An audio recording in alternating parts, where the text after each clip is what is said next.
Su Xiaobai lies in a hospital bed looking like a dried-up banana peel. He is at 1 HP, and the only thing working in his body is his brain. However, even that isn't going to last long, as the doctors suspect his illness might cause respiratory failure soon, which means goodbye for him. Even though he isn't afraid of death, he still doesn't want to die in such a pathetic way. His wish is granted as soon as the very next moment, he finds himself staring at the melons of a hot chick calling him her master. As he slowly regains consciousness, he realizes that he can move his arms even though he was paralyzed just a moment earlier. Moreover, the girl is sitting right on top of him. She introduces herself as Zhao Pinger and mentions that she is his personal bodyguard. I'm not sure where this is going, but my man needs to move her away before he turns into a banana peel again. Just as he starts getting a bit excited, the goon gods strike him with a curse, and he feels immense pain in his manhood. This pain is all that he needs to come back to his senses, and he starts to question how the hell he even ended up in this place. The girl asks him if he is okay, so he quickly locks in and says that he is fine. He asks her why she is calling him her master, and she drops the entire lore on him. It turns out that our banana boy has been chosen as the successor to the celestial throne by Long Ming himself. It all starts in the land of Celestia when a mysterious meteorite strikes the planet out of nowhere. With it arrive alien predators who soon overtake the entire land and start destroying everything in sight. However, all hope is not lost, since they also cause evolution among the remaining humans. Among those humans is the Emperor Long Ming, who also happens to be the most powerful man on the planet. Trying to free the human race from this disaster, he gathers a team of 72 celestial guards and forms the last standing fortress for the humans. It is basically a huge city surrounded by protective walls. Bro definitely got inspired by King Fritz. The peace within the walls doesn't last for long, as the Emperor suddenly vanishes during his fight against the predators. Since the Celestial Court is the only human settlement left on the planet and he is its new leader, she wants him to come back and fulfill his responsibilities. Hearing all this, our boy calls bullshit and says that he doesn't believe in any of it. To prove herself, the girl casually draws blood from her thumb, trying to lure nearby predators towards them. It doesn't take long for the zombies to show up, and our boy finally realizes that he is in some real shit. The girl explains that these monsters feed on human flesh and roam around the entire continent outside the Celestial Court. Despite being surrounded by terrifying monsters, our boy doesn't miss his chance to aura farm in front of the chick. He asks her to run away and starts walking towards the zombies. The girl is shocked and asks him if he isn't afraid of them. Without looking back, our boy drops a cold bar and says he is more afraid of her dying than facing those zombies. This is enough to riz her up, and she smiles, thinking to herself that the Emperor made the right choice by selecting him as his successor. After she flies off, my man quickly realizes that he doesn't have the dog in him. He decides to run away, hoping the zombies won't be fast enough. However, before he can even make his move, one of them lunges at him without warning. Suddenly time stops, and he starts hearing the Emperor's voice inside his head. The guy tells him that he is the second spirit living inside his body. Meanwhile, the girl watches all of this from above and asks for the Emperor to help our new goon king. The next moment, a powerful light emanates from the pile of zombies and pushes them all away. Our boy emerges from the mess unharmed and full of newfound aura,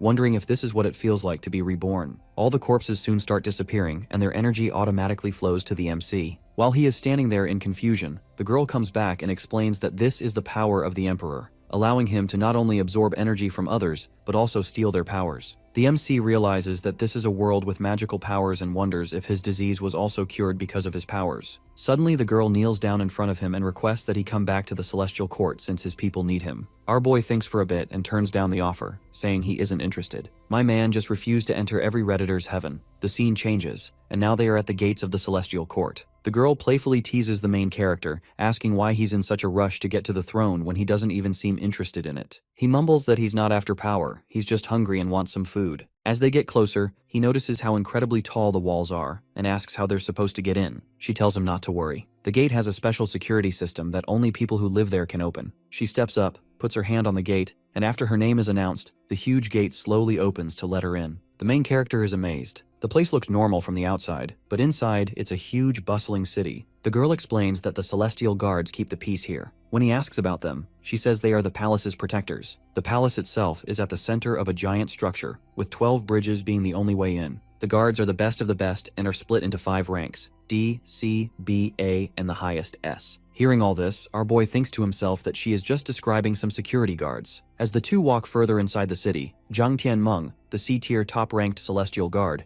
angrily confronts the girl for leaving without permission. She defends herself, saying she was looking for clues about the Emperor, Long Ming, whose soul is now in the main character's body. The others laugh at her, calling her crazy for still searching for him, since he supposedly died 3 years ago. Her anger grows as she remembers visiting the battlefield where he died, only to find no trace of him. The The main character, unable to stay quiet, yells at the guard for ganging up on a single girl and calls him shameless. The guard mocks him back, calling him an outsider who isn't worth their respect. The crowd joins in, calling him insane for talking back and even threatening to kill him, reminding him that outsiders aren't welcome. The guard tries to attack, but our boy is just too quick for him, so he dodges easily. Even he is surprised by how light and agile he feels, wondering if it's a new power. The others also join and surround him, but they suddenly collapse under an immense force. The girl used her ability to increase the gravity in the area by 10 times, pinning them to the ground. She warns everyone not to touch him while she's around. Still, the lead guard manages to get back up and flexes that he can't even feel the difference with just 10 times the gravity. He quickly jumps at the MC trying to knock him out, but unfortunately for him, he is about to get his ass kicked. Our boy touches him with his palm and starts draining him dry using the Emperor's signature ability. The crowd is stunned as a huge blast of energy shakes the ground. At the same time, we see a woman named Dracula inside the palace. Another woman, a celestial guard ranked 3rd at Tier A, feels the disturbance. She looks at her with a smirk and asks if she can feel it too. It's revealed that the Dracula girl is actually a 3rd rank S-tier guard. While still holding her wine glass, she confirms sensing the power and mentions that it's Big Boy Ming. Back outside, our boy has completely milked out the guard, and bro is left wondering who the hell this outsider is. Of course, the Goon King doesn't waste this opportunity to proclaim himself as his daddy. Everyone is completely stunned. As if nothing had happened, he turned to the girl and said they needed to go get some food. He boasts about how much he'll eat, and she agrees, letting him get his fill. The crowd is still frozen in shock, unable to believe what they just saw. From the outside, it seems impossible that the newcomer defeated a level C guard using the late Emperor's powers. People wonder who he is and how he appeared out of nowhere. As the two of them continue walking, they come across another girl who looks like she got out of Demon Slayer. Her name is Koto, and she is another personal guard for the MC. She asks if the guard has been bothering her again,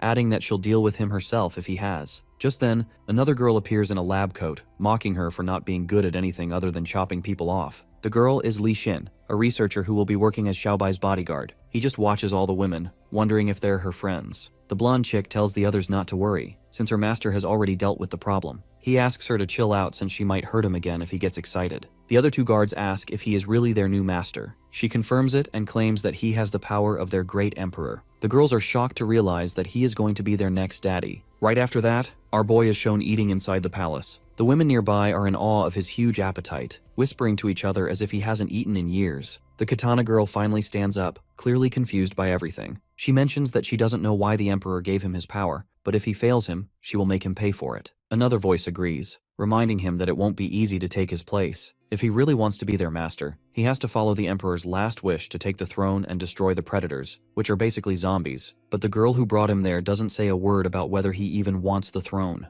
Later, our boy is in his room working out. He grumbles to himself, wondering why everyone expects him to be like the emperor, even though he has no interest in the throne. Suddenly, the truth hits him. The Big Daddy himself appears right in front of him. The MC is shocked and freezes for a moment. He soon realizes it's just the emperor's soul, and he hasn't actually come back from the dead. The guy confirms it, saying his body is dead, but his spirit remains. He's weak and no one else can see him. Our boy smirks as he hears this and asks if he is planning to take over his body, using his soul. However, the emperor rejects this idea and claims that he's here to make a deal. If the MC agrees, he'll get the greatest power in the world, tons of wealth, and ultimate authority. All he has to do in return is find out who killed him 3 years ago. Of course, the banana boy has no interest in any of this, so he pushes back, refusing to play along. But the emperor expected this. He warns him that he can't say no. He reveals that he's already placed a curse on him that will only be broken once he fulfills his end of the deal. If he refuses, the curse will make him suffer intense pain every time he gets an erection. Considering the fact that he is surrounded by all these baddies, he knows that's going to happen a lot. This news crushes my man, who realizes he's been trapped against his will. About 10 minutes later, he's still trying to process it all. He can't believe the so-called Celestial Emperor would use such a cheap trick to threaten him. He insists he won't be bossed around and wonders why the big man chose him in the first place. After all, he's just a normal guy. Surely there was someone better. Unless, of course, there's a hidden reason. The Emperor thinks to himself that the man is right. However, when he saw him in his dried-up banana peel form, he knew he'd be the perfect fit for his milking ability. That makes him convenient. The MC admits he's grateful for a second chance at life, but is reminded that he's still human, not a tool to be used for someone else's plan. The Emperor seems amused, saying how interesting this boy is and how much he underestimated him. Meanwhile, the Katana girl is listening to all of this while sitting on the rooftop, wondering if he has finally fallen asleep after talking to himself for hours. But he's actually wide awake, painfully aware of the curse. He wonders if he has to wake up in pain every morning from now on. Just then, the door opens and a girl quietly enters his room. He wakes up from the noise and opens his eyes to find himself held at machine gun point by a girl looking like budget Harley Quinn. Understandably, our boy panics and asks her who she is. Instead of answering, she keeps the gun pointed at him and asks if he is the inheritor of the infinite darkness. My man tries to calm her down and tells her to put the gun away, but she refuses. She's not like the other girl who brought him here. She suspects he tricked his way into stealing the Emperor's power. It turns out she's Long Ming's sister, though not by blood. When he asks if she's really his bodyguard, she fires a warning shot that blasts a hole in the pillow. She threatens to kill him unless he tells her the truth about her brother. After telling her the entire story, she tears up and realizes that her brother is truly dead and that his soul is now inside the body of this gooner.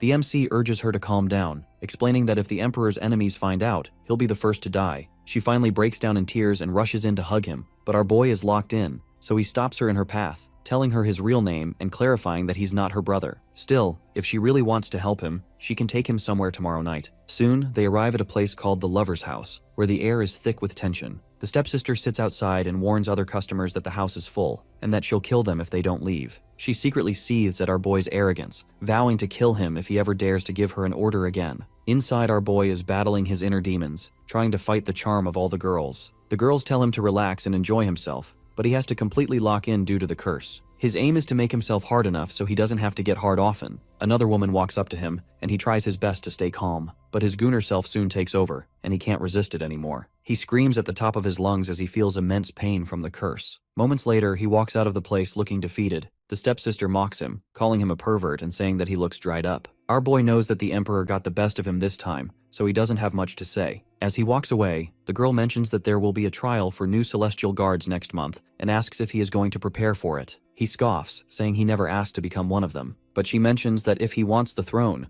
becoming a celestial guard isn't a choice, it's a requirement. For now, though, he shrugs it all off. He tells her that he's had too much to drink and needs to find a bathroom fast. While he is releasing pressure in a nearby alleyway, something bounces into his vision. It looks like a ball with a human mouth attached to it. For some reason, our boy picks it up and tries to examine it, but then the ground starts to shake. From the depths, something huge emerges, a demonic predator called the Devourer. Meanwhile, budget Harley Quinn is around the corner, wondering why her brother picked someone like this guy. She hears the noise and peeks into the alleyway only to witness him fighting this huge monster. This is a bit shocking even for her since demonic predators don't appear this deep in the city. Our boy barely escapes by bursting through a wall, but the monster and smaller creatures follow him, all trying to kill him. He panics, realizing he's not fast or strong enough to fight them. But just as they close in, their bodies are shredded by a hail of bullets. The pink-haired girl comes in clutch and slaughters them all. She mocks the MC for being scared and throws a rude insult at him. At the same time, she looks up at the rooftop of a nearby building and calls out to a mysterious woman, telling her to stop hiding. She accuses her of bringing a demonic predator into the city since it's something only she could do. Shockingly, it is revealed that the mysterious woman is her aunt and the Emperor's fiancée, promised to marry him when she turned 20. My man is stunned, realizing she was supposed to become the Emperor's wife, and now fate seems to have tied her to him instead. She, however, scoffs at the idea and says she'd rather kill him than marry him. This woman is Mu Yuanyuan, also known as the Holy Maiden of the Blue Moon. Seeing her up close, our boy loses it and goes into a flashback about his crush, who looked exactly like her. Unfortunately, she rejected him in his previous world, and it seems like this one isn't going to be any different. He tries to reach his hand out to her, asking if she really came to this world just for him. The maiden smacks him in the face, calling him shameless and bringing him back to reality. Seeing this, the sister gets mad and warns her not to harm the inheritor of her brother's power. However, the woman wants to kill him since it would nullify her engagement. Suddenly, the demonic predator appears behind the sister and swallows her whole. The woman coldly looks ahead and asks her to stay inside while she takes care of her future fiancé. She starts walking towards the rubble, expecting him to be crippled by the impact, but to her surprise, he appears out of the smoke and tries catching her with a surprise attack. The girl is quick to dodge and realizes that he used his infinite darkness to absorb the impact of her attack. Even though it's been 2 days, he has progressed a lot. He thanks her and admits her attack woke him up, literally. Our boy reveals he was in a coma for 3 years in a hospital, and his crush never once visited him, so there is no way she would come looking for him in this world. The only thing common between the two of them is their appearance. Hearing this, she complains that he still has that girl on his mind and flat out tells him he's going to die tonight. But he insists she's got it all wrong. He doesn't want the girl from his past anymore, and he's realized something important. He's not the only person who can inherit the throne of the Celestial Emperor. However, she still wants to marry him for some reason, and even got jealous when he visited a nightclub. Our boy smirks, asking her if she is actually in love with him. The rage bait works a bit too well, and the woman starts fuming. She tells him that she went for him because the other inheritors were already married. Due to her powers, the ground cracks open and monsters swarm out from every direction, all attacking him. He's completely surrounded. She taunts him, saying this is the end and the creatures will eat him alive. The maiden even admits she never meant to kill him, but that everything happening now is his own fault, and he should blame himself. Our boy isn't going to let some random chick get in his way, so he gets back up and starts absorbing the energy of all the monsters around him. He confesses that he truly doesn't want to be the Emperor. Even though he has the Emperor's powers, everyone keeps pushing him into a life he never wanted. No one cares what he really wants. He already died once, and in this new life, all he wants is freedom, to live for himself, not for others. While the woman is drawn by his words, she notices the pink-haired girl forcing her way out of the monster's mouth. The girl reveals that the reason she uses a machine gun is that her power is so overwhelming that if she loses control, someone could easily die. The main character can't help but think about how dangerous she is. The demonic predator can bite down with a force of 2,000 kilos, but to her, it feels nothing. It's all due to her cellular enhancement power that allows her to change the structure of her cells and increase her strength beyond human limits. Suddenly, she charges right at him, yelling that she might kill her with a single blow. She strikes, but the girl just barely dodges, realizing how deadly she is. She knows he can't fight her up close and has to keep her distance. With no other option, the maiden activates her power called the Eyes of the Blue Moon. Instantly, strange effects spread to both of them. This is a super rare SSR rank ability. She can control monsters with weaker mental fortitude, but in the presence of the moon, her ability is greatly enhanced, allowing her to control even humans for a short period. Just when things look hopeless, a sword slices through the air between them. They are both thrown back in shock and notice the woman coughing up blood. Our katana girl has come to the rescue. She coldly looks at the ant after slicing her and warns that she must go through her before she kills her new master. Wen falls from above, but the MC grabs her just in time. He begs her not to die, saying it's not her time yet. She passes out, and he yells at her not to scare him like that. A little later, she wakes up and finds herself in what looks like a normal bedroom. To her surprise, all her wounds are gone. She remembers the sword that struck her. It wasn't normal. It felt like pure evil had come down just to finish her off. Our boy hears her waking up from outside the room and thinks to himself that he will just keep acting for now, since she is so determined to kill him. He turns to the katana girl sitting nearby and asks for her help. His potential wife hears him speaking to the guard. He asks her why she was in a place like that and if she was watching her. Koto tells him she's his bodyguard, ordered to protect him no matter what, because so many people want him dead. The killer who murdered the Emperor is still free, and that same killer could come after him too. On top of that, two others also have a claim to the throne. The sovereign of the Celestial Court, Count Dracula, and Long Ming's sister, Long Yan. Both of them have their eyes on the throne as well. The katana girl warns him not to be too soft-hearted,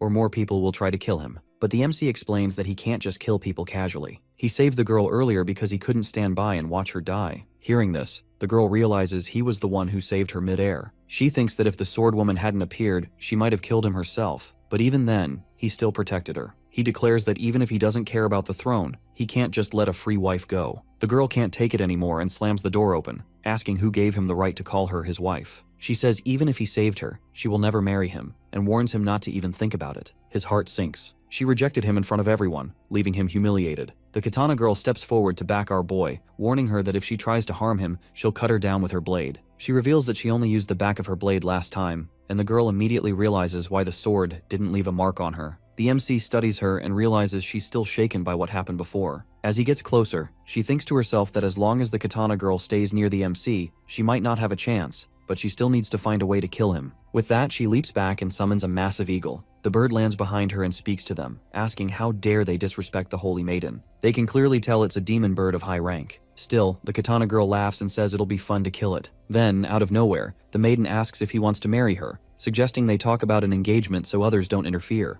The MC realizes she's just trying to drive the other girl away, but she still feels terrified. He tells Koto that she can leave since he needs to talk to this one, but she refuses. Eventually, he convinces her to leave, but not before she gives him a warning. The MC brushes it off, saying that he's tough to kill. He then turns to the girl and says that no one will bother them now, so she can ask directly what she wants. She admits he's not as bad as she thought at first, but she follows it with an insult, saying that he is a nobody who only got a bit of motion because of the Emperor's power. The MC replies that words can cut deeper than swords. She smirks and tells him he has 1 month. The Celestial Court will hold the Celestial Guards competition. If he can defeat her in the competition, she will recognize him as the Celestial Emperor's inheritor. He is a bit confused about the competition, so he asks for more details. Basically, it's just a replacement plan for the guards who die during their battle with the predators. so they hold this competition to hire new ones who can replace the ones who died or were injured during battle. Hearing all this, our boy gets a bit cocky and asks if he only has to beat her to get married. She bursts his bubble and explains that it's just the basic step, since there are also levels within the Celestial Guards. The previous emperor was at the very top,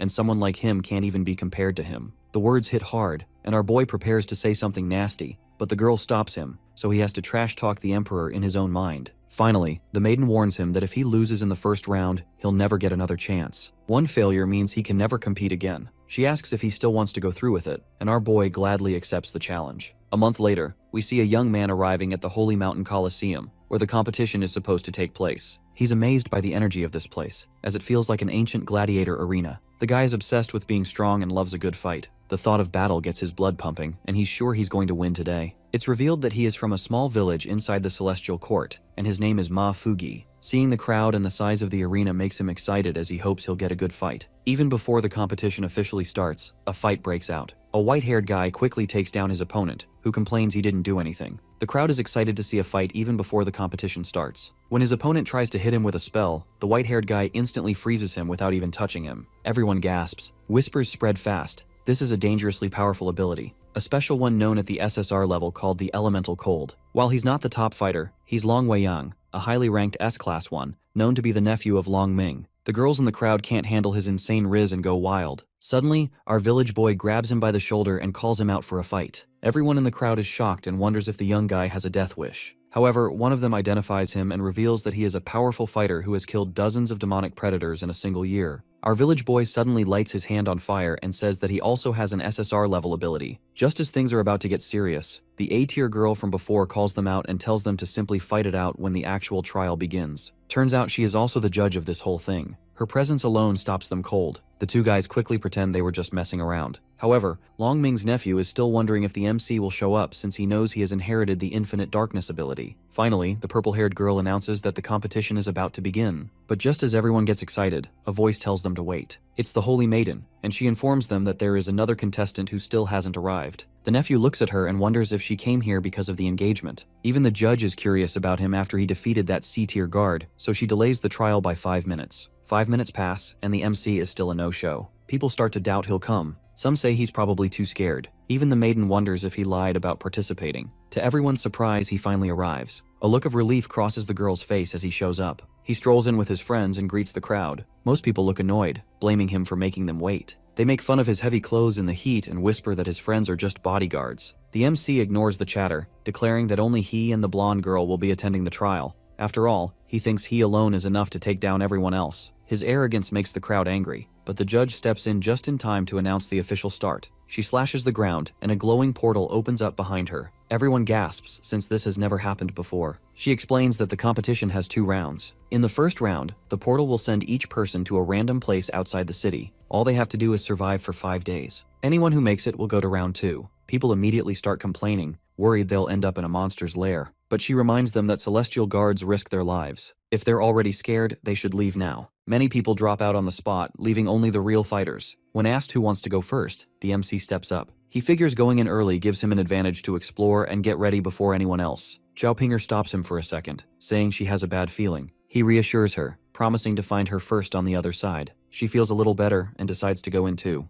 The MC steps into the portal. On the other side, he's completely shocked. Right in front of him is a demonic predator called the Earthquake Squid, and it seems unlikely that Bro will even make it past the first stage. The beast roars at him with its huge tentacles lashing out and smashing the ground. The MC curses his luck as he's landed in a total nightmare, but he remembers the promise he made to the girl. He can't waste time here since he has to find her quickly. The squid lunges again, its tentacles striking faster and harder, forcing him to fight. The beast is surprisingly quick, and the MC dodges its constant attacks. The squid even says that for a human, he's good at avoiding hits. Our boy knows he has to end this fast and charges right at it. Meanwhile, his bodyguards wonder if he's okay since he'll lose his chance to inherit the throne entirely if he fails. The researcher girl mentions that even though Pinger is strong, she can't really help him get to the second round alone. As the girls doubt his abilities, Koto admits he feels different. Since joining the Celestial Court, he's become more disciplined. He goes to bed at 10:30, wakes up at 7, and does a daily workout of 100 sit-ups, push-ups, squats, and a 10-kilometer run. She comments that he has so much energy, it looks like he'll die if he doesn't move. Just like her, he also has the instincts of a fighter. The MC hits the squid directly, punching it so hard its eyes pop out.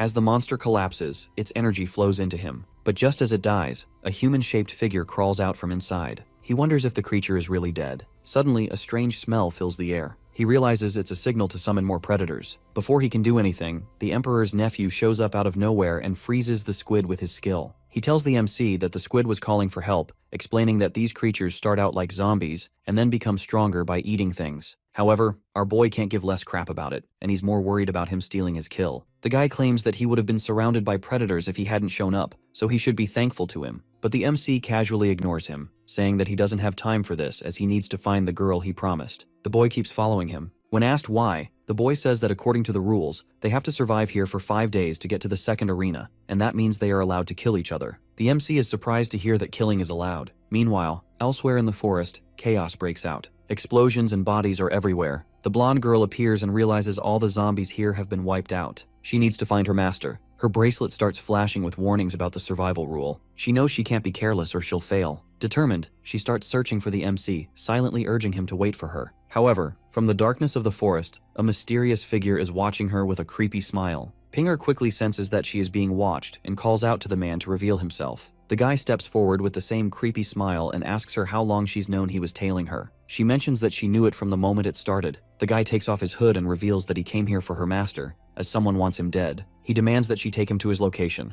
Of course, she refuses to tell him he's dreaming if he thinks he can get away with it. Her power flares up. The gravity around them gets stronger 10 times, 20 times, then 30 times normal, crushing him to the ground. Despite being targeted with such a powerful spell, he still remains calm. Meanwhile, the scene shifts back to the MC. The guy he was just talking to says that he is nothing compared to him in his current form and can't be worthy of being his opponent. Our boy thinks this guy is crazy and wonders what he even wants. But then the guy says that he shouldn't be nervous. He just came to tell him something. He advises him to do his best to survive and starts to walk away. Our boy asks him to explain what he means. The guy reveals that someone wants to kill him. The MC says he already knows that. But the guy explains that when the rules were announced, he realized someone had already changed them just to make it easier to kill him, and that the person who changed them isn't an ordinary person. He warns him not to ignore it and says that if he wants to survive, he has to at least get through this first round. The MC wonders who this guy is and why he's helping him. Suddenly, he feels something strange coming from the forest. We see Pinger fighting the same guy who sends her flying hard into a tree. She hits it badly and is injured. In shock, she thinks to herself that he has a lightning ability. She can't believe it because the registration says he's just a veteran soldier with no special powers. Realizing he's dangerous, she knows she can't fight him or let him find her master. The man walks back toward her,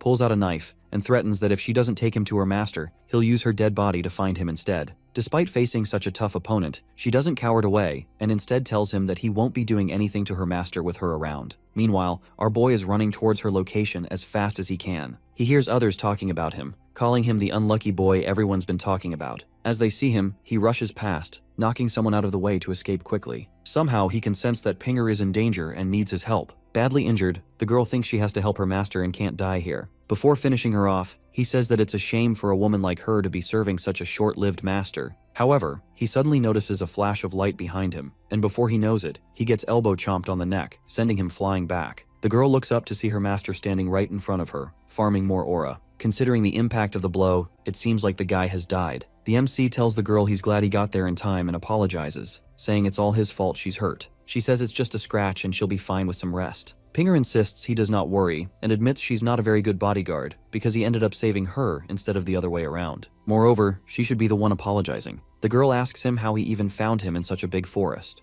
The MC explains that she might not believe it, but he somehow sensed she was in danger, and when he felt where she was, he came. She wonders what this sensing power really is, and if it could even work on the master. Meanwhile, the attacker is undergoing a transformation with his DNA itself changing and evolving. It's cold out, so our boy hands his jacket to Pinger, telling her to put it on and rest while he stands guard. She refuses, but he insists, saying she took care of him before and got hurt because of him. He says he'll protect her for the next few days to repay her. She finally thanks him. Some time passes, and a weird creature with tentacles attacks the MC directly, but he tears it apart easily. He looks at the man who is now conscious again and says that this is the reason he couldn't absorb his energy earlier, since he was playing dead the whole time. The guy claims that he is not that easy to kill. In truth, he only survived that last blow because he got injected with the Predator serum. He warns the MC not to get too cocky as strange, writhing things spill out of his body. He calls this his ultimate form, and our boy wonders what kind of twisted thing he's looking at. After finishing his transformation, the guy claims that he now has power equivalent to the highest B tier. Before he can yap anymore, our boy punches him in the face and knocks him far away. Moving with lightning speed, he appears in front of him again, slams him down,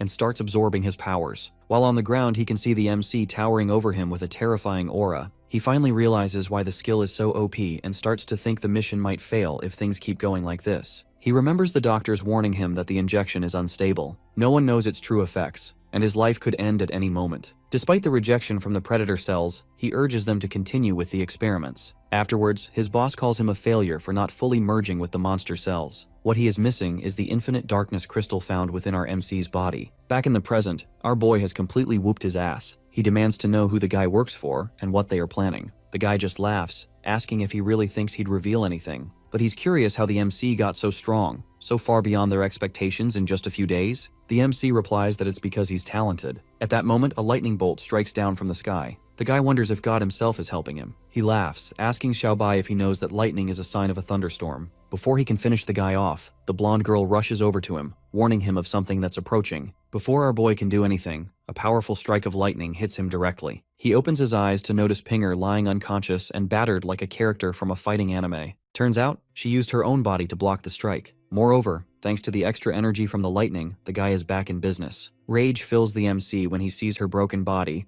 and he promises that he will pay for it with his life. The guy senses an opportunity to strike as he notices him charging. However, our boy doesn't care about his spikes at this point and purposefully gets hit just to land a direct punch on his face. He doesn't stop. He keeps punching the guy over and over and finally lets go. It seems impossible that the man could still be alive after so many hits. The MC says he doesn't care who the man is, who sent him, or who's behind him. He's going to find out everything. For every eye taken, he'll take an eye. For every tooth, a tooth. As he says this, energy pours into him, and his power suddenly goes out of control. He falls down, his body zapping with electricity, and collapses near the blonde. While unconscious, he has a flashback. He remembers her asking if he was sure about entering this competition. She reminded him that everyone wanted him to take part because he was their master, not because of his own choice. As his bodyguard, she wanted him to go, but as his friend, she said she didn't want him to risk his life. The MC had thought they were treating him like a tool for revenge, just like the other emperor. He didn't realize that the girl truly cared about him. She confessed that she wasn't just a bodyguard. She chose to join this trial herself just to be by his side so he wouldn't be alone. Later, we see the same people who sent the attacker after our boy discussing how their operation failed. Even though their hybrid guy wasn't supposed to lose, it seems like they had the wrong information on the MC. The boss mentions that there might be an unknown master training him behind the scenes. The girl is confused and says that they only know about the 4 guards protecting him. However, the boss doesn't think it's important now since they have to recover Li Yi's remains first. At this point, the Holy Maiden arrives near the MC. She even considers killing him, thinking that would end their engagement. But when she looks at him, she hesitates and mutters not to blame her. Instead of killing him, she takes down a mutant zombie, ripping out its heart. More zombies swarm the area, probably drawn by the strong smell of blood. She knows the MC is defenseless right now and decides she can't kill him in this state. Therefore, she starts fighting off the zombies one by one, saying she doesn't care how many come, she can kill them all easily. But suddenly she senses something much more powerful. Turns out it's a demonic predator called the Judgment of Earth. It roars at her, asking how she dared to kill its followers and sentences her to death. Bashi dodges its attack, but the creature appears too fast to outrun. Somehow, it continues to match her speed and even lands a clean hit. Creatures like these are divided into levels based on the people they have eaten. The predators at higher levels are called demonic predators, but she suspects that this one has reached an even higher level called a satanic predator. It continues sentencing her to death and goes in for an execution attack. Despite seeing his attack, Yuan Yuan worries that the MC and Pinger might also be caught in the impact. The monster keeps pounding the ground, saying no one can escape its punishment. However, instead of dodging the attack, she blocks it using one of her controlled creatures. This time, she summons a rhino who takes the full impact of the punches with pleasure. He is the type of predator who gets more excited when they gets hit with powerful blows. The girl knows that she can't just leave Pinger and the MC alone like this. Since he saved her life once, now it's her turn to repay the favor. The rhino monster keeps getting hit and it loves the fight. The girl thinks to herself that even though the beast can handle the attacks, she's running out of time and will have to fight back soon. As the enemy gets ready for another strike, she uses her visual sharing ability. This lets her control the rhino's body, and she uses it to hypnotize the opponent for a short period of time. The satanic predator freezes for a second, but it is still confident since it thinks it can break the spell in a second. Just within that second, an eagle strikes from behind, piercing right through the predator and knocking it to the ground. It's the same demonic predator controlled by the maiden. With a giant hole in its body, the predator finally falls down, and the girl celebrates, thinking that she won. Her eagle reveals to her that they can't be too hasty since the opponent hasn't died yet. Since it's a satanic predator, It has a special power to absorb the life energy from all the other creatures in its territory. This means that no matter how much they damage it, the creature will ultimately heal itself. They realize it's impossible to beat it in its own territory. Fighting here is pointless, so the only choice is to run and find a new place. And just like that, the 4th day passes. The MC finally wakes up, confused and wondering where he is and where the blonde girl might be. He sees her unconscious nearby while a humanoid predator is healing his injuries. He panics, asking what the creature is doing to her and why its hand is on her. But the maiden reassures him and tells him not to be afraid since it's just healing her wounds. Our boy demands answers, asking if she was the one who brought them here. The girl explains that he shouldn't get the wrong idea. She's just paying him back. He once saved her life, so now she has saved his. She sits near Pinger and wonders if she can really recover with these injuries. The girl admits she isn't sure. Normally, with such bad wounds, she would have died. But strangely, some parts of her body are still okay enough for her to live. Still, the injuries might shorten her life even if she fully recovers. The MC realizes that she got hurt while protecting him. He stands up with a serious expression and asks Yuan if she can take care of Pinger while he looks for the guy behind all of this. This leads to a flashback from a month earlier. The Emperor had told the MC he didn't have much time left, but he would teach him as much as possible before then. How far he went afterward would depend entirely on him. The Emperor warned him that they can only practice while sleeping, so he should be prepared. Hearing this, our boy asks him if it's to hide his powers. This surprises the Emperor, who thought our boy was just a dumb gooner. The MC knows that he is already a target, so if he shows off too much, he might get killed sooner or later. So instead of practicing, he needs to act like he is living the rich life and wasting away in the palace. Moreover, if he signed up for the trial before, he might have been exposed as trying to inherit the throne. But after Yuan attacked him, he could simply participate in the trial by saying that he wants a hot wife. The Emperor can't believe that this guy can peer into his mind despite being 18. Finally, the last day of the tournament arrives. Our boy secretly approaches the body of the predator guy from before, reasoning that whoever was behind everything would surely come to get rid of the evidence. Fortunately, he doesn't have to wait long, and Mo Yan, also known as the weapons master, arrives at the scene to finish the job. The girl immediately drags his body out, disappointed that he ended up losing so badly. She even admits that she wants to meet the one who defeated him. Without a warning, our boy tries to hit her with a direct lightning strike, which is the ability he absorbed from the guy who died. As the smoke clears, the girl stands there without a scratch on her body as she blocked the attack using a shield. She boasts that her weapon can morph 100 times according to her will. Her master had only ordered her to bring back the body, but she hadn't expected to find the MC himself here, calling it a foolish decision on his part. He dismisses her words, saying he has no interest in listening to her excuses. But from the way she speaks, it becomes clear to him that she is not the true mastermind. Someone else is behind her.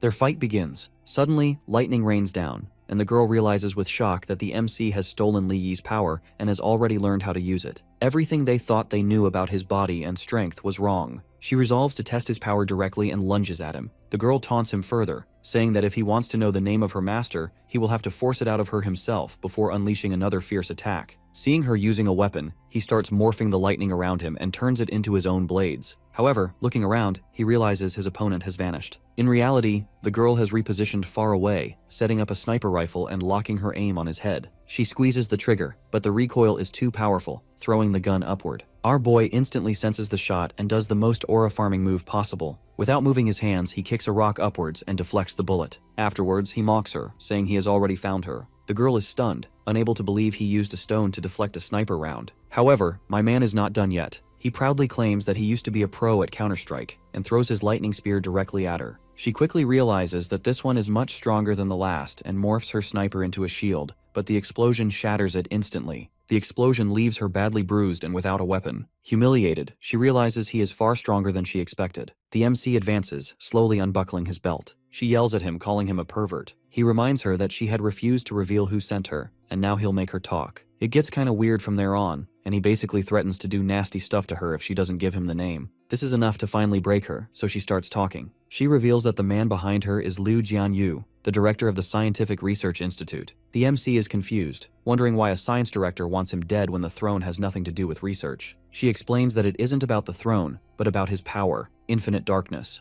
But our boy still doesn't understand why he would try to kill him for his power. She continues, the Institute has already begun creating this power artificially. Their research shows that abilities come from the meteorite that started it all. The director has been experimenting on countless soldiers with it to create predators. His goal is to build super soldiers with dual powers. But the experiments always fail, and the test subjects lose control. some even transforming into predators who devour others. The MC realizes that they previously sent a defect against him, hoping to use the guy to kill him. She insists that the experiment wasn't a true failure, only incomplete. The meteorite's energy is not whole, so the experiments collapse. Xiaobai concludes that they want his power to complete it. She admits he is right. The director discovered the meteorite holds two cores, one of light and one of darkness. The white core gives, the black core takes. If the two are ever combined, the original power of the meteorite will be unleashed. However, for all that, they need the dark core, which is his infinite darkness. In other words, they can only create predators with dual powers by extracting the dark core inside them. The MC wonders why the director wants to create things in this way. She explains that he wants to expand his power and strengthen the Celestial Court, so he can use his armies to fight against all the predators. Hearing all this, our boy thinks to himself that maybe this girl actually believes the director's lies. After all, the director has no intention of using the MC's power for good. He is definitely planning something shady. He tells her that he has a friend inside the research institute who can verify what she just told him, warning her that if she is lying, she will be in trouble. The girl wonders if he is not going to finish her off and asks if he is really going. The MC casually says yes, unless she is expecting something else. She quickly denies it, but in her heart, she feels something more might have happened, but it doesn't. Then suddenly, the satanic predator from before appears, trying to hit them. The MC immediately blocks its punch and sends it flying. Shocked, the creature wonders how he can block his attack when his power is supposed to be only half recovered. Our boy tells the creature not to doubt itself, that it isn't its fault that it's facing someone so powerful. At that moment, he starts to absorb the predator's full power. The girl is stunned, realizing his infinite darkness is so strong that even a satanic predator can't stand against him. Not only does he kill the predator, but he also drains the entire forest around them. She finds it incredible how powerful he has become. With that, he mentions that the 5-day trial is almost over, and he doesn't have time to waste on her anymore. He tells her goodbye. Desperate, the girl stops him, saying he forced her to reveal everything about the director, and now she has nowhere to go. If she returns, the director will kill her. She begs him to take her along.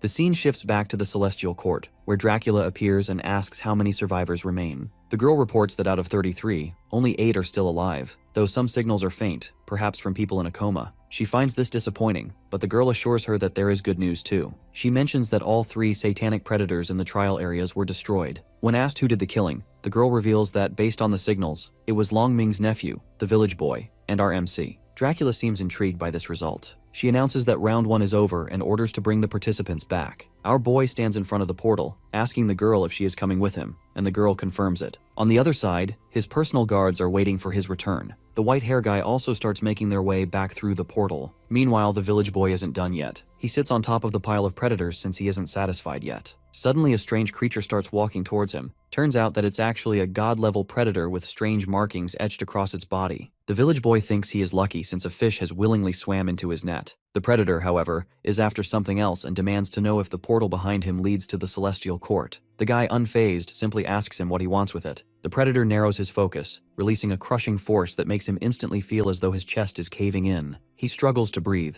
realizing that this being's very gaze is suffocating. In his mind, he wonders where such a creature could have come from. Normal demon-level predators grow massive after consuming countless humans, but this one retains a human form, which makes it far more terrifying. Then it strikes him as he realizes that it must be a divine-level predator, which is a type of predator that evolves by consuming rare satanic-level predators. The village boy knows he cannot allow this thing to step through the portal, for disaster would follow. Summoning all his strength, he unleashes his dragon flame technique, igniting the air as flames roar from his hands and surge toward the predator. The heat is so fierce that it burns the trees and plants, boils nearby water, and scorches the ground before the fire even touches it. When the flames die down, he smiles, thinking to himself that his opponent couldn't have survived such a brutal attack. Yet his relief is short-lived. A strange green energy suddenly wraps around him, forcing its way into his mouth and flooding his body with overwhelming power. His limbs stiffen as his body lifts from the ground, and within moments, he seems completely consumed by the energy, his eyes reflecting something unnatural. 5 minutes later, he emerges from the portal into the Holy Mountain arena of the Celestial Court. The arena is alive with tension as all survivors of the first round gather. Above them, a massive screen flickers on, showing Dracula, who congratulates them on making it this far, but warns that the second round will be far more brutal. She explains that the 8 survivors will now compete in knockout battles, with only 2 reaching the finals and earning the chance to become Celestial Guards before the eyes of the highest members of the Celestial Court. Among the gathered survivors are Lin Yihen, the Wind Cutter, Kolak, the old school hero, and Liu Junshin, the Mohawk King.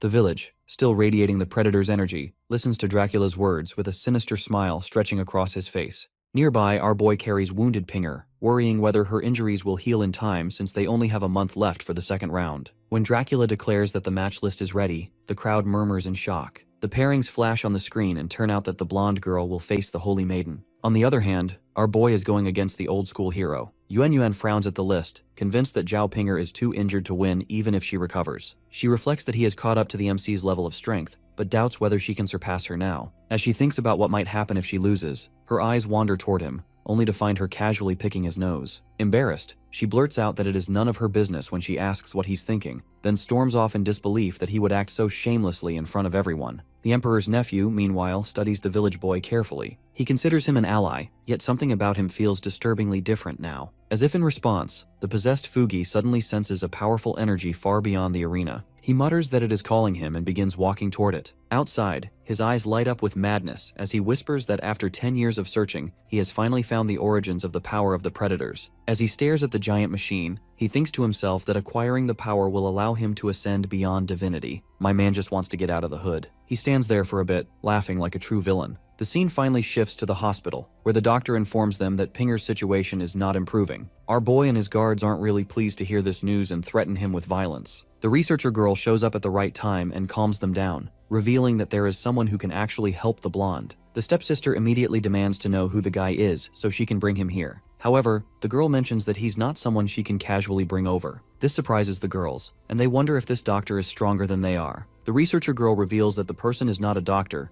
but the second-ranked S-tier Celestial Guard. After the Emperor, he is the most powerful man in the entire Celestial Court, and with his godlike mental ability, he can heal her in no time. However, it might not be that easy to convince him since he retired a while ago. When all hope seems lost, the girl who came back with the MC arrives at the scene and starts dropping the guy's entire lore. She knows every single detail about him, including his home address. The girls are shocked and ask her how she knows all this stuff. Moreover, since she planned to kill our boy just a few days ago, they can't really trust her too much. The girl mentions that the director has an intelligence network, so he knows the details about all the Celestial Guards. Since she has already joined the MC, she has no reason to lie to them. Moreover, the guy is a bit weird, and she's not sure if he will even help their friend. Despite the odds, our boy gets up, all dripped up, and announces that he's going to visit this master of mental forces. In the next scene, we see our boy climbing his way up the snowy peaks of the Holy Mountain while carrying Blondie on his back. After a painful journey, the two finally arrive at the house of this so-called master. Outside, he notices the same creature who was healing Pinger earlier and touching her. The creature starts running away as soon as he sees him, but our boy catches up to him. With a furious expression, he asks him what he is doing here since he used to be Yuan Yuan's pet. The poor creature makes an innocent face and looks at him without saying anything. Suddenly, the MC hears the voice of the master calling him out for entering his home and bullying his pet. My man looks like he eats dinner with a katana. Just one look at him, and the MC can tell how powerful he is. Even the snow can feel his aura and melt before touching him. It almost seems like he has a protective barrier around him, and anything that crosses it will melt away. Before he can say anything, his daughter walks in and asks if he is talking to a guest. Turns out that his daughter is actually Yuan Yuan, the same woman he is going to marry if he inherits the throne. Later, the three of them sit inside, and he explains that he only came here out of desperation since Zhao Pinger was severely injured while trying to protect him. The girl is impressed that he climbed a mountain with his bare hands just for his bodyguard. He claims that he is ready to pay any price if her dad heals her. Despite his sob story, the guy has no interest in treating the blonde, so he straight up rejects his request. The Emek asks him if it will damage his powers to heal her, but the guy casually tells him that it's not a big deal for him. He doesn't want to help him since other people might also start lining up. Suddenly, his daughter asks him to help her since the girl is her next opponent, and she doesn't want to face someone in that condition. This makes him a bit confused, and he wonders why his daughter is vouching for a stranger. Nevertheless, he agrees to help the blonde, but warns that the process will produce a lot of heat, so they might have to take off all of her clothes. My man starts foaming at the mouth as he hears this and starts imagining her in all sorts of ways. Meanwhile, the master starts the procedure and gently touches the back of her head with 2 fingers. She moans in pain, and he starts to realize that she has dual powers. As the process continues, the MC stands in the room with his eyes closed, hoping it all goes well. Suddenly, Pinger starts to regain consciousness and feels the heat. However, she can also feel her lack of clothes, which makes her freak out. With his eyes closed, the master announces that she has finally recovered, and everyone takes a sigh of relief. Later, Yuan Yuan shows the MC his room and mentions that he can rest here for now. He thanks her, and she asks why he went to such lengths for her, even though she is just a bodyguard. Even someone like her needs her bird to carry her down the mountain, and he climbed it with his bare hands while carrying the girl on his back. The MC locks in and says that it was all worth it since she isn't just his bodyguard, but also his friend. He did have friends and a family before, but all of them left when he got paralyzed. That made him realize that the only people who truly care for you are the ones who stick with you when the whole world abandons you. The girl risked her life to save him, and so he will also give his life to save hers. Hearing all this makes Yuan Yuan a bit jealous, and she storms out of the room, saying that she will give them a ride back down when they are rested. Meanwhile, Pinger is on the balcony looking at the mountains. With a smile on her face, she thinks about all the things her master has done for her. Suddenly, the S-tier guy shows up and asks her what she is doing out here in the cold. She asks him the same question, and he mentions that he couldn't sleep, so he came here to have a cup of milk tea. Bro has immaculate taste. As they talk, he asks her about dual power holders. In this world, there are rare people who get two powers when shown by the light of the meteorite, and after treating her, he found out that she is one of them. Even though her injuries would have killed most people, she is still breathing for some reason. He suspects that her other power makes her immortal. Pinger explains that her second power is called symbiosis, and it allows her and another person who has received her power to cheat death even after suffering wounds that are lethal. The other person who receives her power is someone she cares about the most. They will be telepathically linked to her, which explains how the MC sensed her when she was in danger. She reveals that she is only telling him this because he saved her life, and requests that he become her master. The guy rejects, saying that he is a busy man and it's just too much work. However, he is still impressed that he climbed the mountain with his bare hands, so he will give him a gift. The next morning, the two of them casually sit on the back of the giant eagle on their way towards the meteorite so our boy can get his own power. While flying, the guy explains that there are many power holders, so some people tend to have similar powers. These powers are divided based on their rarity, starting from N, R, SR, SSR, and the rarest UR. His infinite darkness ability stands in the ultra-rare category, while the other ability he stole from the zombie man is probably SSR level. However, none of these abilities are his own, so today he will get one that is truly his. Our boy realizes that they are probably going to the Scientific Research Institute, so he decides to use this opportunity to find out what the sussy director is planning. The two of them are stopped at the gates by some guards. The Mind Master looks at them with a cold expression and says that people have really forgotten who he is after spending so much time in the mountains. The guards start mocking him, calling him an old man. The next second, all of them start floating in the air upside down. During all of this, the mind guy is not moving an inch, and it almost feels like his mind is controlling the air around him like it's a living thing. It doesn't take long for Big Boy Director to show up, who asks Mind Master Moo what he is doing here. The guy tells him that he has a friend who still hasn't awakened his power, so he wants his help. Hearing this, the director asks if he still managed to make friends while living on that mountain. Ma says that it's all thanks to his aura and introduces the MC to him. Hearing his name, the last dormant brain cell in the director's brain becomes active, and he realizes that our boy must be onto him. However, there isn't much he can do since one of the most powerful celestial guards is backing him up. He makes up an excuse, saying that before using the meteorite, they might have to get approval from Count Dracula, since she is the one overseeing all this stuff. The MC clearly sees through his bullshit, but before he can do anything, the Mind Master teleports in front of the director. With a terrifying gaze, he asks the old man if he is really going to turn him down like that after he came all this way. The director knows he can't mess with him, so he quickly changes his attitude and asks them to follow him. Even though he is blind, he can still lead them through the building without any problem. Our boy notices that the place is heavily fortified, and he couldn't get this far if he didn't have Moo with him. Moreover, he can also feel the infinite darkness inside him getting stronger as he walks closer to the meteorite. The three finally arrive at the entrance of the room where the meteorite is stored, and the director hesitantly opens the door. Even the Mind Master is surprised to see the meteorite since it's also his first time here. But the first impression isn't all that great since it just looks like a normal rock. He looks at our boy and notices him acting a bit strange. The director knows that his darkness is being attracted to the light inside the meteorite, and if this keeps going, he might lose his senses soon. That means his darkness will be completely absorbed by the rock, which is exactly what he needs to make his experiment successful. While the director is busy dreaming, Moo punches the crap out of the MC, asking him why he isn't listening to him. This punch is enough to bring him out of the meteorite's attraction,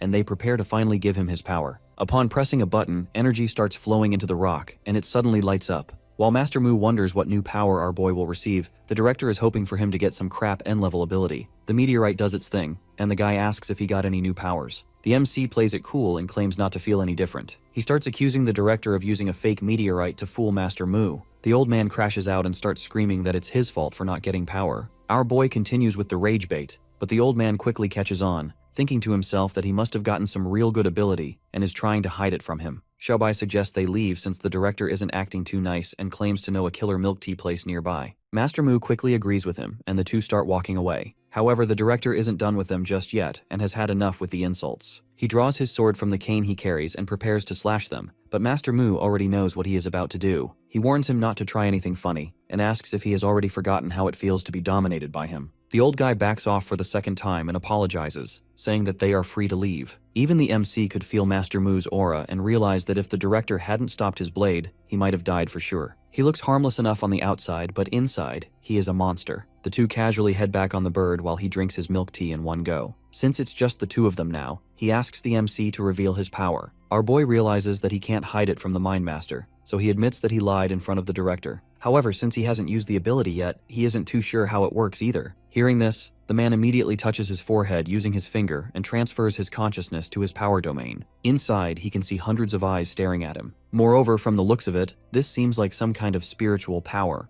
This power allows the wielder to control specters and is quite rare. He wonders just how powerful the specter is, since that would determine the actual usefulness of the power. It doesn't take long for the specter to appear, and it's actually quite big. When he asks for its name, the specter reveals that it's actually a demon god named Asura. Some more time passes, and the guy finally regains his consciousness. He tells him that he got super lucky with his power. The MC gets a bit too ahead of himself and asks if it's the gift of light from the meteorite. The guy mentions that it's not that good, but it's still an SSR-level spiritual power that allows him to summon the demon god Asura. Our boy thinks the name sounds a bit cringy, but the master disagrees. He warns him that even though the demon god is pretty strong, he is still evil, so if he uses this power too much, it might start consuming him. Fast forward a month, and it's finally time for the last trial. Hundreds of residents of the Celestial Court walk the mountain just to witness who will become the next Celestial Guard. Some of them came to get a glimpse of Count Dracula and the purple-haired girl Wu Yue, who is judging the entire contest. She tells Dracula that she didn't need to come this early since she is supposed to make people wait to see her face. The Dracula girl doesn't really care much about all that and says some poetic shit about the moon. Suddenly, she senses someone sitting on top of the tent. She knows that there aren't many people in the Celestial Court who would do that, so she literally dives headfirst into the tent ceiling to take a look for herself. Just as she expected, she finds the Mind Master Mu sitting there casually enjoying his milk tea. She asks if he came here because of his daughter, but turns out he just wanted some new Jumbo milk tea. He even offers some to Dracula, but she denies it since sugar speeds up aging. Mu doesn't understand her reasoning since she is not young anymore, so she should just do whatever she wants. As the two of them are talking, a woman walks into the crowd. She is none other than Long Yan, who is also the Emperor's sister. She asks them if they are discussing who will be promoted to the Celestial Guard along with her son. The purple-haired girl calls her cocky and mentions that her son might not be able to perform with her mommy watching from the crowd. The two of them continue talking, and it turns into an argument. Finally, Dracula orders them both to shut up since the final trial is about to start. Two girls sitting in the crowd watch them arguing and wonder if they both have a beef. One of them mentions how Long Ming's sister has a bad reputation since she is rumored to sleep with a lot of people for her own benefit. Moreover, she doesn't seem to have any talent and only got to S rank because of her brother. The girl feels bad for her son since he is too handsome to have a mother like her. Hearing the word handsome, another guy shows up asking if they are talking about him. He is Feng Mian, a rank 7 S-tier Celestial Guard. The girl cannot handle his riz and starts to fold immediately. She starts to feel all kinds of weird sensations in her body and some nasty thoughts. Before things can escalate further, a divine baddie shows up, calling him disgusting.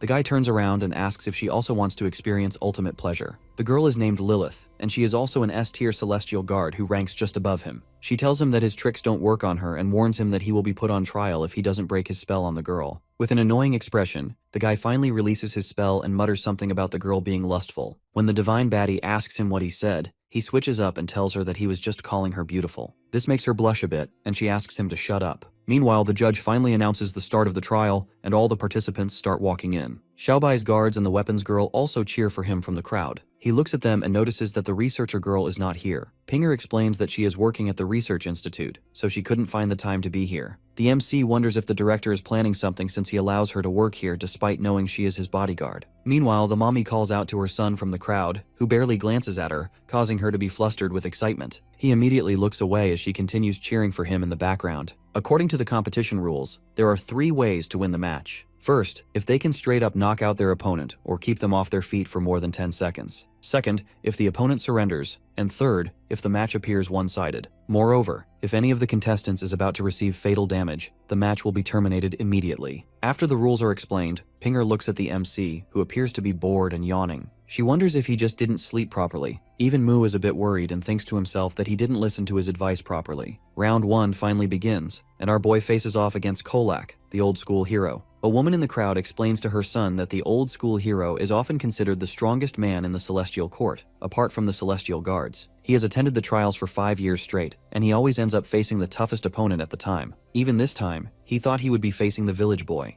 but he is glad he matched with the MC since he thinks he can easily counter his infinite darkness ability. After he finishes with his yap session, our boy looks at him with an evil smile and reveals that infinite darkness isn't the only ability he has. The man still doesn't get the hint and thinks he can beat him since he has more experience in battle. He uses his super speed power and starts running in circles around our MC. His plan is to look for an opportunity to strike since he thinks that as long as he stays out of range, he won't be able to use infinite darkness on him. While moving around him, he notices the MC yawning and thinks this is his chance. He rushes in to strike, but our boy suddenly turns back and hits him with a gold gaze. The guy immediately leaps away, scared for his life. Everyone in the crowd is confused and wonders why he backed off since this was his perfect chance to attack and win. Meanwhile, the guy is shitting his pants since he felt thousands of eyes staring at him when he got closer to the MC. He still can't understand what is going on since Xiaobai just looks like a normal guy from the outside. The crowd starts getting annoyed and pushes him to strike again. Not trying to ruin his reputation, he decides to use his ultimate move. The MC tells him to hurry up since he has been waiting all day. The old school hero warns that his move will kill him in an instant and starts throwing rocks at him at an incredible speed. Using the rocks as a distraction, he sneaks up behind him and goes in for the finisher. Unfortunately for him, our boy sees right through him and smacks him away without even using his infinite darkness ability. Everyone in the crowd is shocked at this upset, as they all expected the old school hero to win.